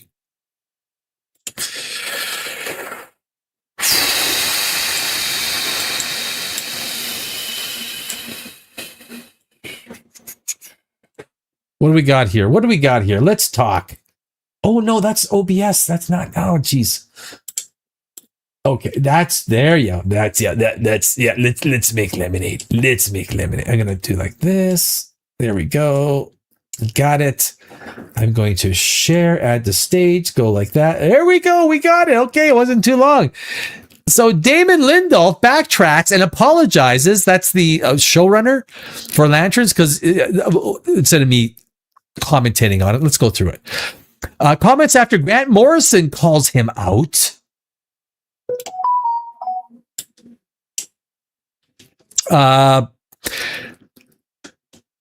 Damon Lindelof and his ill-fated comments about the DC show Lanterns have raised a ton of, and it was over a year ago, wasn't it?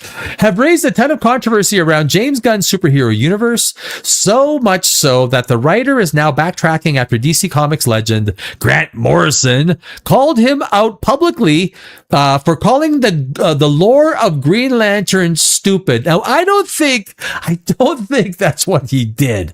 He didn't call the lore of Green Lantern stupid. He just said the idea of green, that maybe it's just better to call it lanterns instead of Green Lantern. But of course, the lanterns get their power from that emerald cosmic thing, right? The emerald power source. So look, here's the problem. This stuff was written in the 1940s, 50s, 60s, 70s, 80s. So this stuff by default is dated. I mean, you've got Wanda is not necessarily a modern name, right? And nothing against anyone called Wanda. I'm just saying not many people are naming their children Wanda.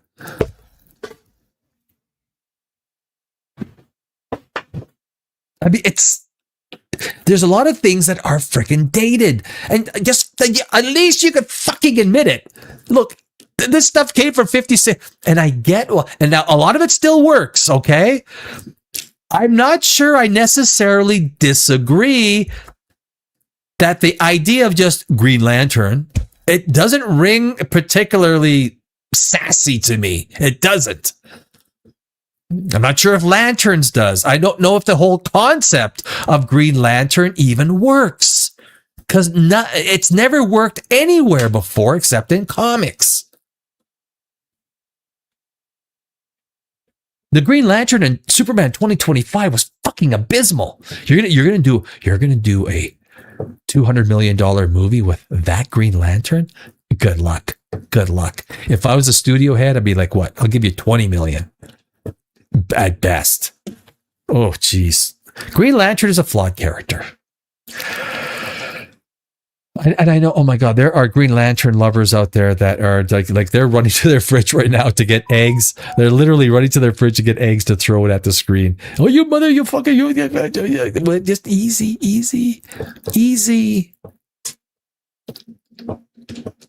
What he's basically saying, what's his name is saying, Damon Lindelof, he's saying, like, is there a way that we can kind of update it. I'm not talking about for modern audiences with getting some gay content and some lesbian scissoring or something. None of that shit.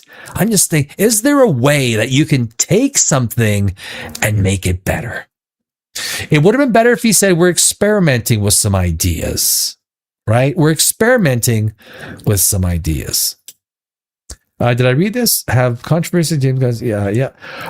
What started as a throwaway line has now spiraled into a full-blown retreat, with Lindelof scrambling to walk back comments that never should have been said in the first place. And the reason is simple. He got called out by someone who actually understands the material. It doesn't mean that he fucking understands movies, though. Just because it's in a comic book, just because it's there in the source material, does not mean it's going to work in a movie. I was watching on One Piece. We're going to do some One Piece stuff on Thursday. The reason I didn't do any, because I still got to watch one final episode. I did watch some of the anime of One Piece from a screenwriter. So I think, okay, from a screenwriter, I got to adapt this. Look, the freaking anime cartoon it's not my cup of tea, man. It's not my freaking cup of tea. I think it actually kind of sucks. Is that I don't know if that's the right word. It's not. I wouldn't watch it. I would watch it going to sleep because it would put me to freaking sleep.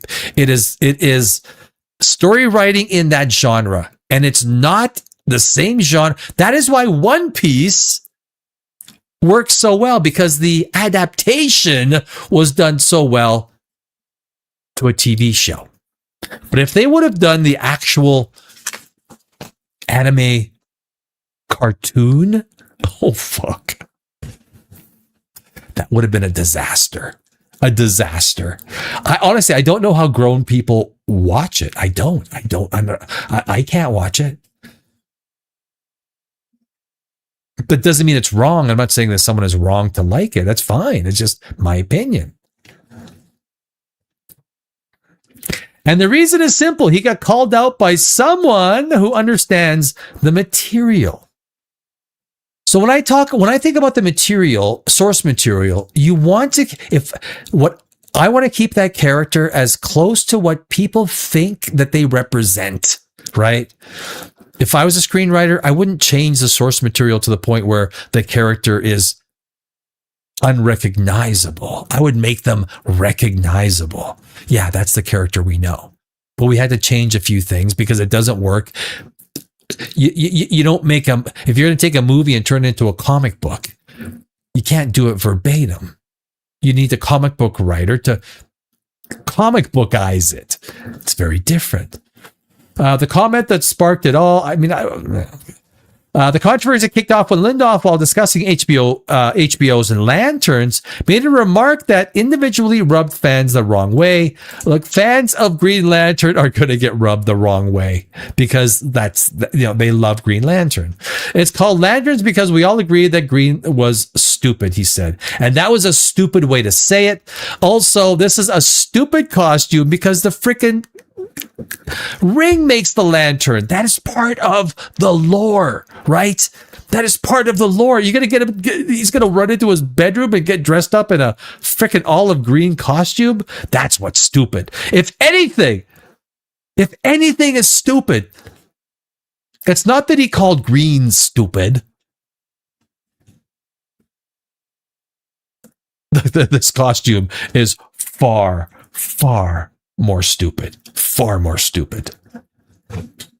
The ring creates the costume, and you're going to turn that like that black and emerald green is a good. It can be a good look. It really can.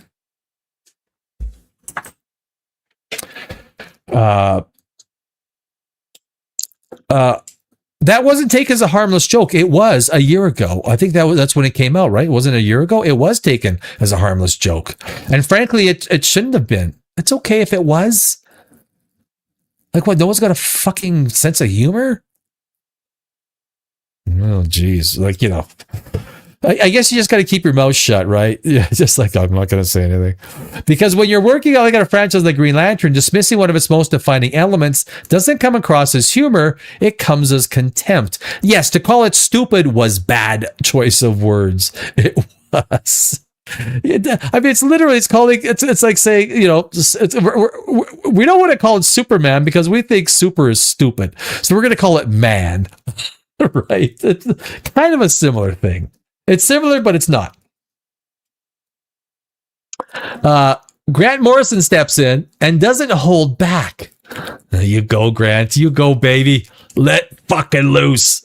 Unlike a lot of comics industry voices that tend to dance around these Hollywood situations, Morrison went straight at the issue and made it clear he wasn't buying Lindelof's flippant attitude towards the source material.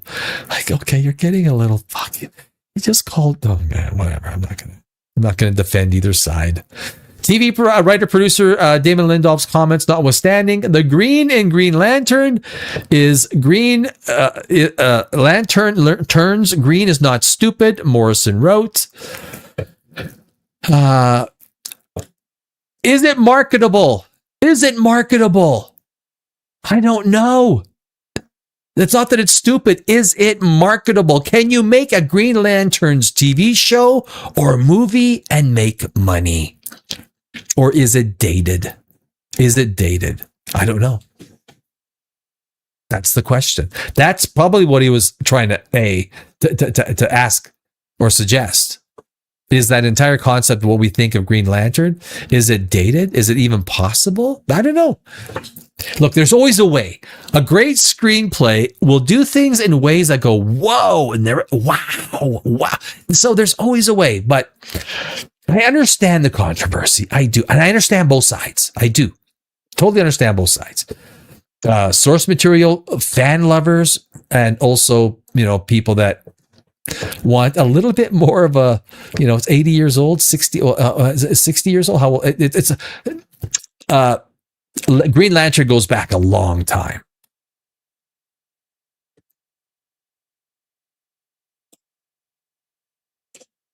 That alone wasn't a direct rebuke, but he didn't stop there. Morrison followed up with the question that cuts to the heart of the entire controversy. Why does a writer attach himself to this kind of narrative if he thinks it's fundamentally stupid? And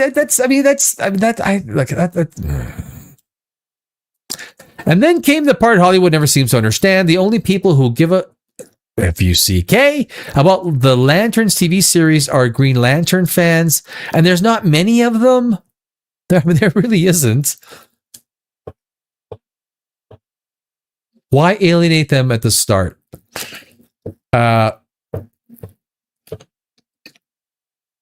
You're probably going to alienate a lot of them because they're so diehard. Whatever you do is not going to please them. But I do agree. Look, calling green stupid in Green Lantern is like calling super stupid in Superman.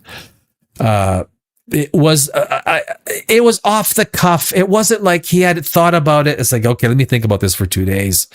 It was probably off the cuff. It was probably some comments made. It was like a little bit of a jackass comment. I think this is just going so fucking far. It's the olive costume, guys. Who cares if it's called lanterns or Coleman freaking camping lights? Did you see that costume? Well, you got to run to the closet and put it on now, this olive colored costume?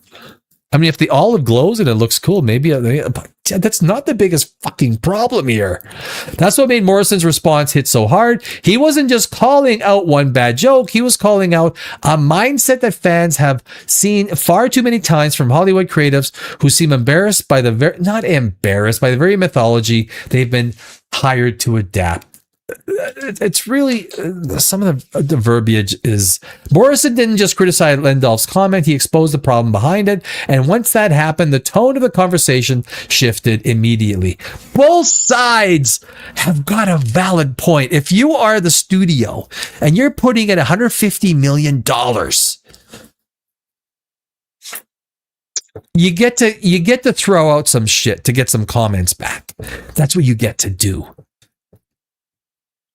Not long after Grant Morrison's criticism started making its rounds, David Lindelof took to Instagram with what can only be described as damage control.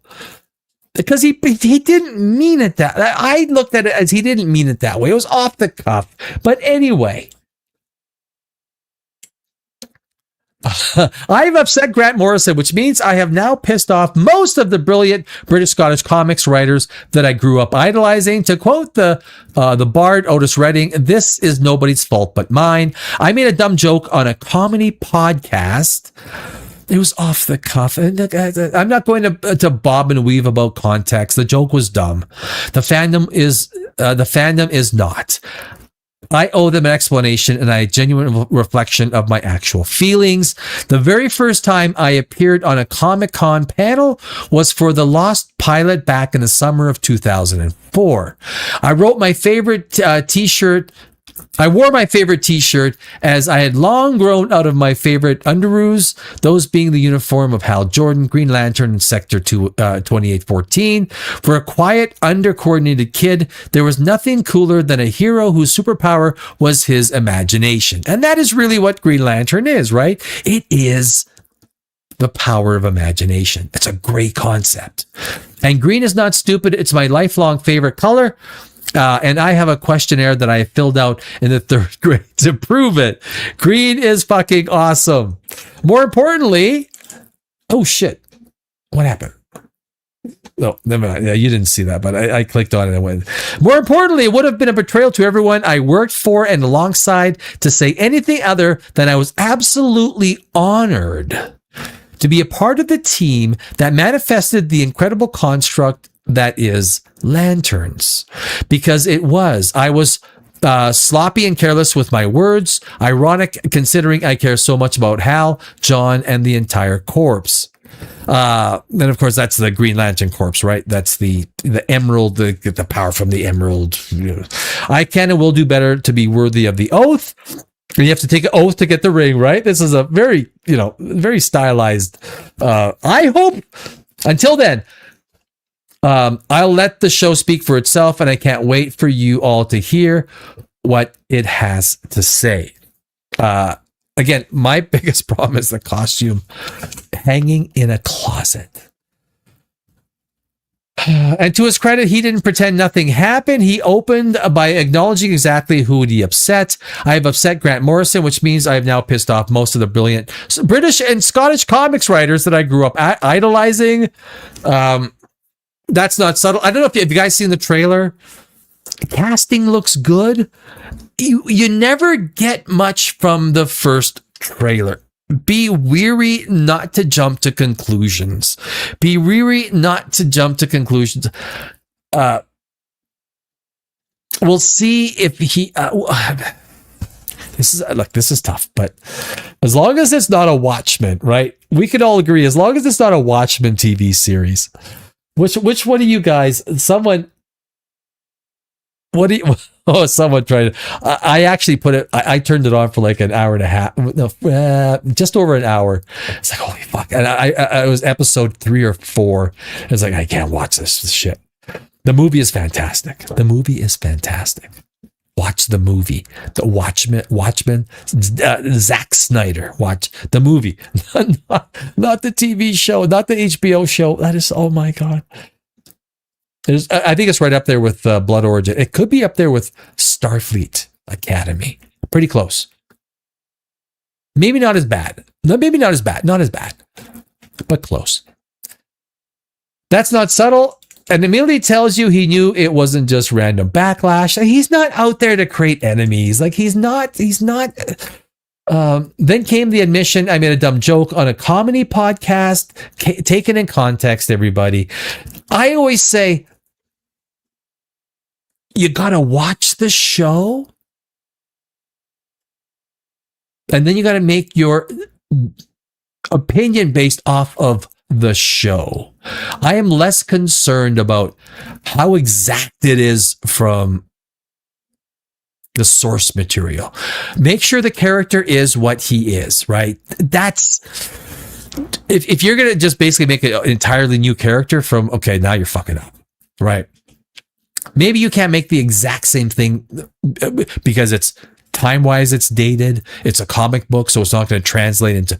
But keep the essence of that character. Like it's like changing Batman from that Dark Knight feel into a Wonder Woman feel. Like, whoa, what the fuck am I watching? Right? That is That's the crime.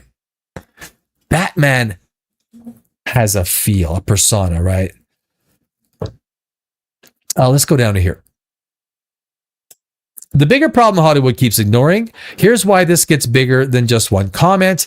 The Damon Lindelof Lanterns controversy highlights a recurring issue in modern Hollywood, creators being handed major IPs despite showing open skepticism or even disdain for what made these properties successful in the first place. What made them successful 80 freaking years ago is almost irrelevant. Don't change the essence of the character. Don't change those things that the fans endear themselves to about that character. You start changing that stuff, now you're fucking up. But you've got to take it from a 1940s or 50s, 60s construct, and you got to kind of move it along a little bit. You do. And that doesn't mean olive colored costumes hanging in a closet. That's what freaking scares me, guys. Fans aren't reacting to a single line. They're reacting to a pattern. We've seen this before. Iconic characters rewritten as broken, diminished versions of themselves. Not broken, dated. Like, there needs to be what worked in the 1940s is not going to work in the 2020s, 2030s, 2040s. 100 years later, there's got to be some sort of attention to how do we take this and make it better for the time. You can't change the character's essence, the spirit, the idea of why that character was born. That is lore that needs to be utterly respected. But there's other things that need to be. Why fans aren't buying the apology? Lindor's walk back might check all the boxes. Acknowledgement, the mistake, the praise, fandom, promise to do better. But it doesn't answer the underlying concern because people don't accidentally say something like that. They do all the fucking time. This entire show. This entire freaking show for the last 2 hours and 23 minutes has been me just, I don't know, fuck. I might go back and listen. Okay, well, I really don't. Okay, well, that's kind of, well, that's not really 100% the way I feel because I'm shooting from the hip. You're on a live podcast, a comedy podcast. It's like, oh, yeah, you know what? We talked about it. We just thought Green was kind of stupid. You know, I think, like, give him a break, okay? Let's wait till what comes out. Again, it's the green freaking olive costume hanging in the closet. The footage we viewed syncs up perfectly with Windolph's flippant remark. Look, the casting looks okay. I'm not going to jump all over that trailer just yet. The first trailer is often. We'll see. I was wrong about One Piece. I called One Piece crap shit. It's going to be garbage. Soap opera style, 48 frames per minute, soap opera garbage. And I was wrong. One Piece season 2 is excellent. It is possible to be wrong on first impressions. The question isn't going away. No, because probably you're going to keep it, you know. At the end of all this, the one question still hangs over Lantern series. If the people making it don't fully believe in what makes, what it is, why should the audience? That's the problem Lindolph now has to overcome. I thought he just did. He's on a fucking comedy show, and he's making a joke on a comedy show about it a year ago. And now you're just trying to make a fucking story out of it. Are fans right to question it? Yes, they are. Yeah, they are. Yeah.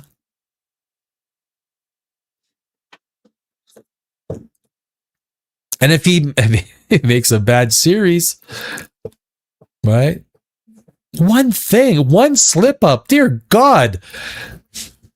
Like you're literally being like the fucking leftists. One bad thing, right? Like you say one bad thing. You go, you just do one bad thing somewhere in your Twitter feed and we will fucking crucify you. You will fucking cancel you. We will throw you under the bus and we will fucking destroy you because you said green was stupid. You said green was stupid, motherfucker. I will not forgive you. Everyone lighten the fuck up. That's what I'm saying. Lighten the fuck up. Green is stupid. That's all he said. Green was stupid. He laughed on a fucking comedy podcast. Who cares? Dear God, are you not talking about that olive-colored costume in the fucking closet? The Ring creates the frickin'... And they show you an olive-colored... Perhaps some of your little disdain is misplaced. Maybe there's some better questions that could be asked. Maybe. You took out green, but are you now saying olive?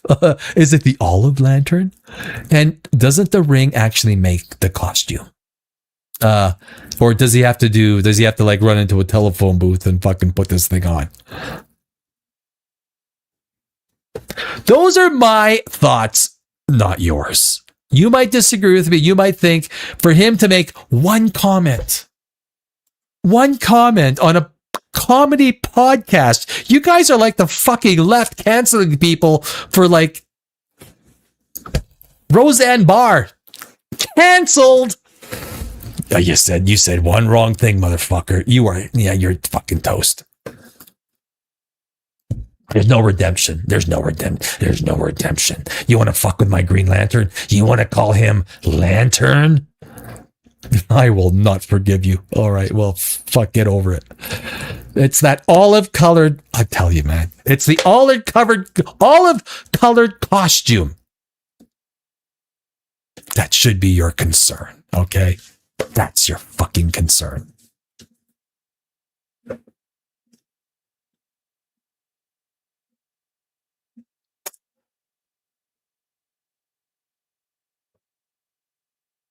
Did I get that? Oh, yeah, marriage. Yeah. Okay. Gabriel Iglesias did a full bit dunking on DC Comics. Jeremy Griggs from Geeks and Gamers is good people. And he brings his own flair to YouTube. Oh, of course he does. Of course he does. Success on YouTube is not contrived. What he's doing is working. Yeah. No, he is first thing on YouTube, it's show business. It's show business. Right? It's Jeremy from Geeks and Gamers has proven. I mean, how long has he been around for? You can't argue that. Do I agree with Jeremy? I do like his tone and tenure when for the times I get to watch FNT. I like I think he has a good tone and tenure, except when it comes to Trump. Like when it comes to but I think with movies, I don't think he's so much into movies much anymore. He's more into the political side. I like it. I like his tone. I do. I think I agree with you, Ben Feister. Green Lantern 2025 was easily Nathan Fillion's worst haircut. Oh my fuck, dude! Was that not the? I gotta give you a full applause. Look, Green Lantern. That was the. In Superman 2025 was the worst. I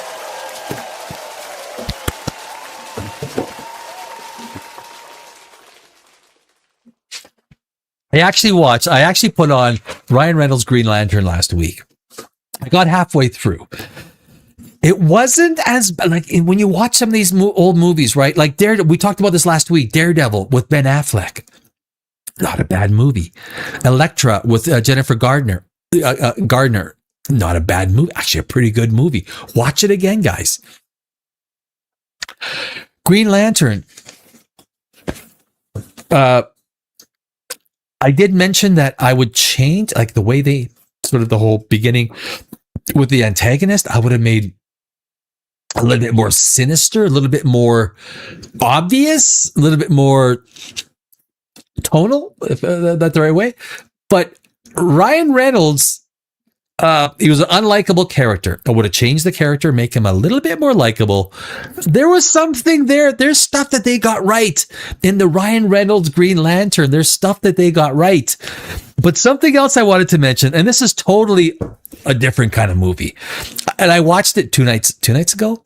Warcraft. I mean, it's about the 7th or 8th time I've watched Warcraft. Dun, dun, dun, dun, dun, dun. I was a huge World of Warcraft. I like it. I like the Warcraft movie. I do. Is it perfect? No. I thought they didn't do it wasn't it wasn't bad. I didn't mind Travis Fimmel. I didn't mind the casting. I thought the special effects were pretty fucking right on. Like the orcs. The way they did the Fell, all that stuff. Warcraft. I would love to see a second Warcraft movie. I would love to see a second Warcraft movie. I would give the first one like a 7.2. Not a 7.5, but not quite a 7. Would I see it in the theater? I would. If I haven't seen it, just knowing about it, if I spent $30-$40 to see that Warcraft movie in the theaters, I'd be satisfied.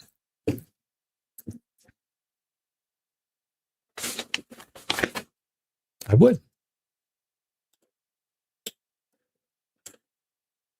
The Banter, Green Lantern 2025. Oh yeah, it was. Look, that was the worst Green Lantern ever.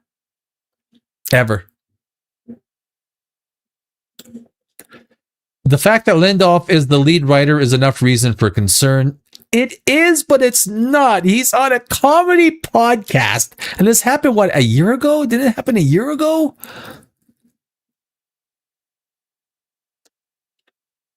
His choice of words is bad. And look, and that's not the worst thing. I'm telling you, man, it's that olive green costume hanging in a closet. That's what is the biggest concern. Not that he thinks green is stupid. It's that freaking olive costume. Get your priorities straight, please. Oh, that's the problem. That's the question. Lindelof, can you please expand on that olive costume hanging in the closet? First off, doesn't the ring create the costume? And second off, isn't it like emerald green because it's the emerald force? It's the emerald cosmic force? Not really green. It's actually emerald, right? Now,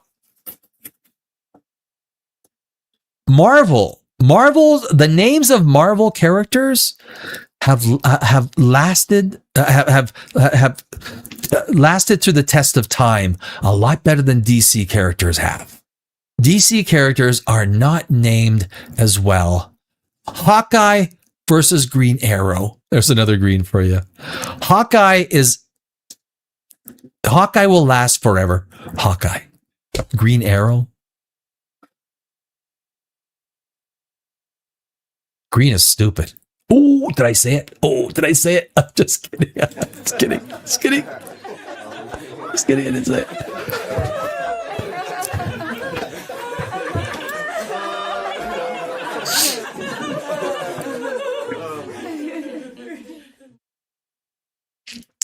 Jeremy Griggs has a work ethic. He's a grinder. I think his grinder account would support that claim. The Vander. Senior. But you know what I do want to show you guys?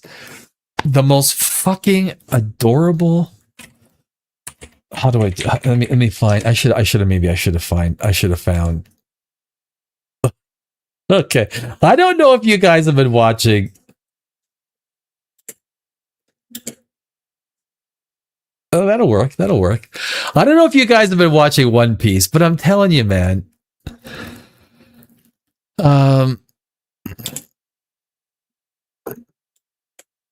Stop screen. This is going to One Piece. Okay, live action. Oh, there it is. Yeah. Okay. So this is going to One Piece. And I'm telling you, man, when you watch this episode, it's the final episode.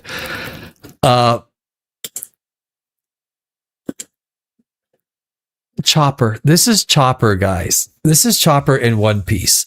And I'm telling you, this is the most freaking adorable characters.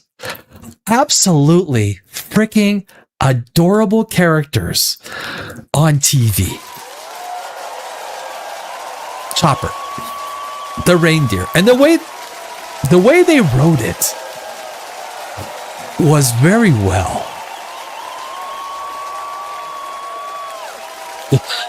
little Chopper. So I don't know if you guys. So on Thursday, we're gonna do this. Maybe before we run here, we can throw in just a quick conversation about if could you imagine if Netflix released their TV shows one per week. So basically, they just released 8 episodes of One Piece. We're done. Like on Thursday, I'm going to finish it off. I think there's just been some, just like what they did with Stranger Things. They just released some behind the scenes footage. It is so stupid to release these TV shows, because what they did, here's the thing, guys. Do you guys remember back when the old day, back in the day when streaming was just starting, Netflix was just starting, HBO was already doing this. They would get entire 5, 6, 7, 8 seasons of TV shows, and they would release an entire season so people could binge on the old TV shows. Then they would release the next season a week later, and then the next season a week later. Go binge it. This is old movies or old TV shows that you could watch the entire season. Binge the entire season. But then they just took that. Netflix just took that and just kept going with it. That whole model was based on all of these old shows being digitized and coming to streaming. So if you wanted to binge Gilligan's Island, you could. But the same thing with Stranger Things, One Piece, all of the things, all of the water cooler talk, all of these characters that are so alive, created out of hyperbole, created out of from the source material, but converted into a TV show that works really well. I don't think it shouldn't, but it does. They've done an extremely good job with One Piece. And this, I'm telling you, man, this freaking little Chopper, this Chopper guy, this little reindeer guy, it's fucking adorable. You watch the final episode of season 2, fucking adorable. But I got to finish watching the whole thing. I wanted to bring Chopper up because I was like, holy shit. They really did. Monkey DeLuffy, the actor, Inoike Godoy, just a fantastic job. The guy is just doing a fantastic job. He will forever be. This is his Captain Kirk. This is his Captain Kirk. Just like William Shatner is Captain Kirk. What is it? 32? Is it 32 seasons of One Piece? This thing can go on for a very long time. He's fully employed. The actor who's playing Monkey DeLuffy. He's doing an amazing job. An amazing job.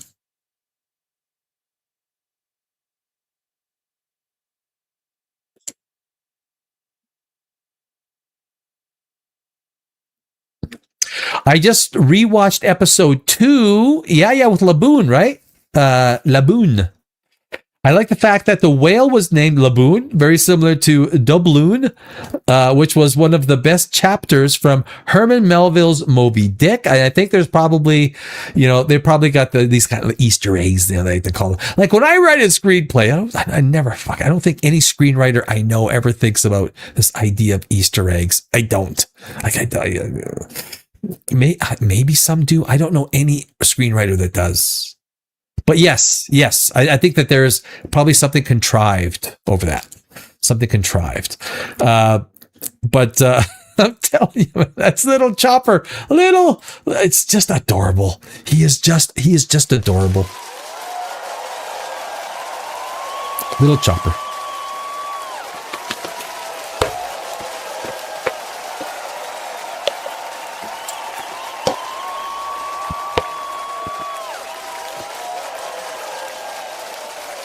Oh boy. Did we started with War Machine? Yeah, you know what? The great thing about War Machine, you don't even have to recommend it or not recommend it. It's like a 6 out of 10. You just watch it one night. If you like it, and you watch it all. You eat some popcorn with the girlfriend or the boyfriend or the wife, the husband, or not the kids. It's pretty brutal. It's pretty graphic. Small kids are going to get, oh shoot, I should have with the let's go to this one here. Let's open it all up. But we went through War Machine. So it's the biggest problem with War Machine is the antagonist. You got to set that antagonist up right away from a screenwriting perspective. Right away. Why is this? They created the B story with his brother, the internal conflict as the main story. It can't be. The main story is these freaking alien robot invaders. That's where 45 minutes into the movie, we're like, oh, okay, what's this now? Are they Green Beret robots or are they alien? You don't find out till the end, and by then we don't even fucking care. But again, it's a basic okay movie, not well written. The Oscars 2026, nothing memorable, nothing. The movies aren't memorable, nothing. It's an empty 2025 going into almost maybe a better 2026. We've seen nothing better. The box office this year is in terrible shape. Terrible. It was a who cares Oscars, right? It was an absolutely who cares about these damn Oscars 2020, well, 2025. I don't know if they call it 2025 or 2020.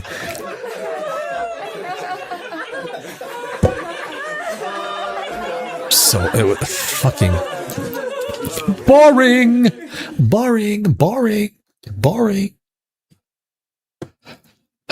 Hail Mary is coming out this week, guys, and it's looking to lose a fuck of a lot of money.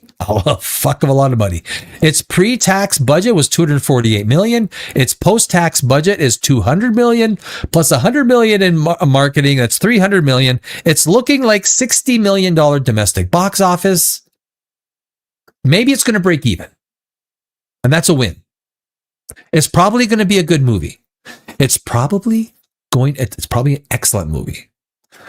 Maybe it's almost overhyped now. Maybe there's too much good news about it. It's too many people saying too many good things, and we'll see. I'm going to go see it next week.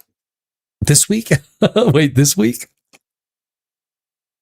It's this week. Lanterns. We've been over Lanterns. The problem isn't that Lindolf said that green was stupid. The problem is an olive Green Lantern costume hanging in a fucking closet. I don't care. Don't ask him about green is stupid.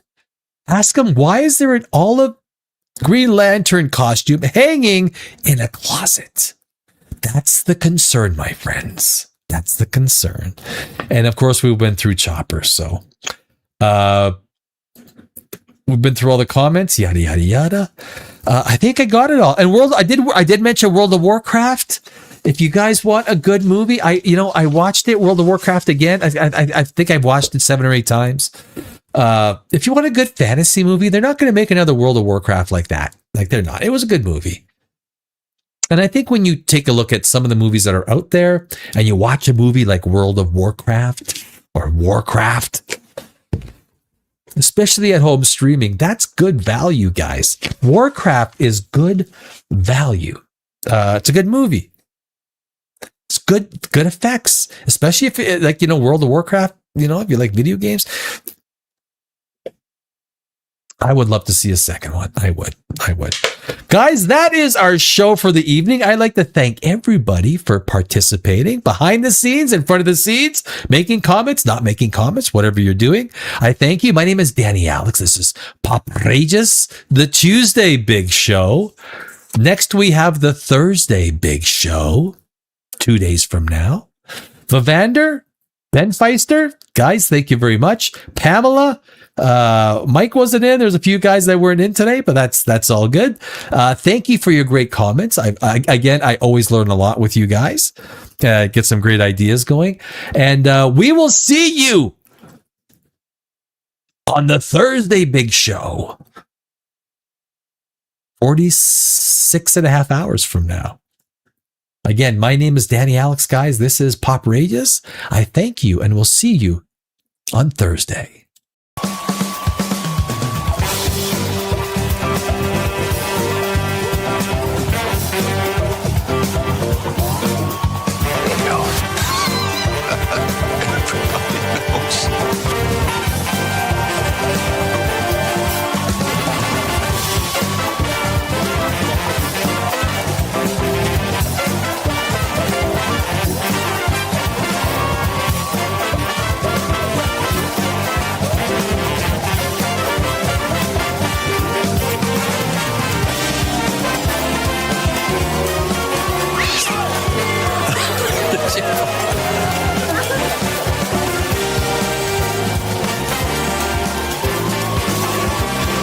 Sorry, you're still there.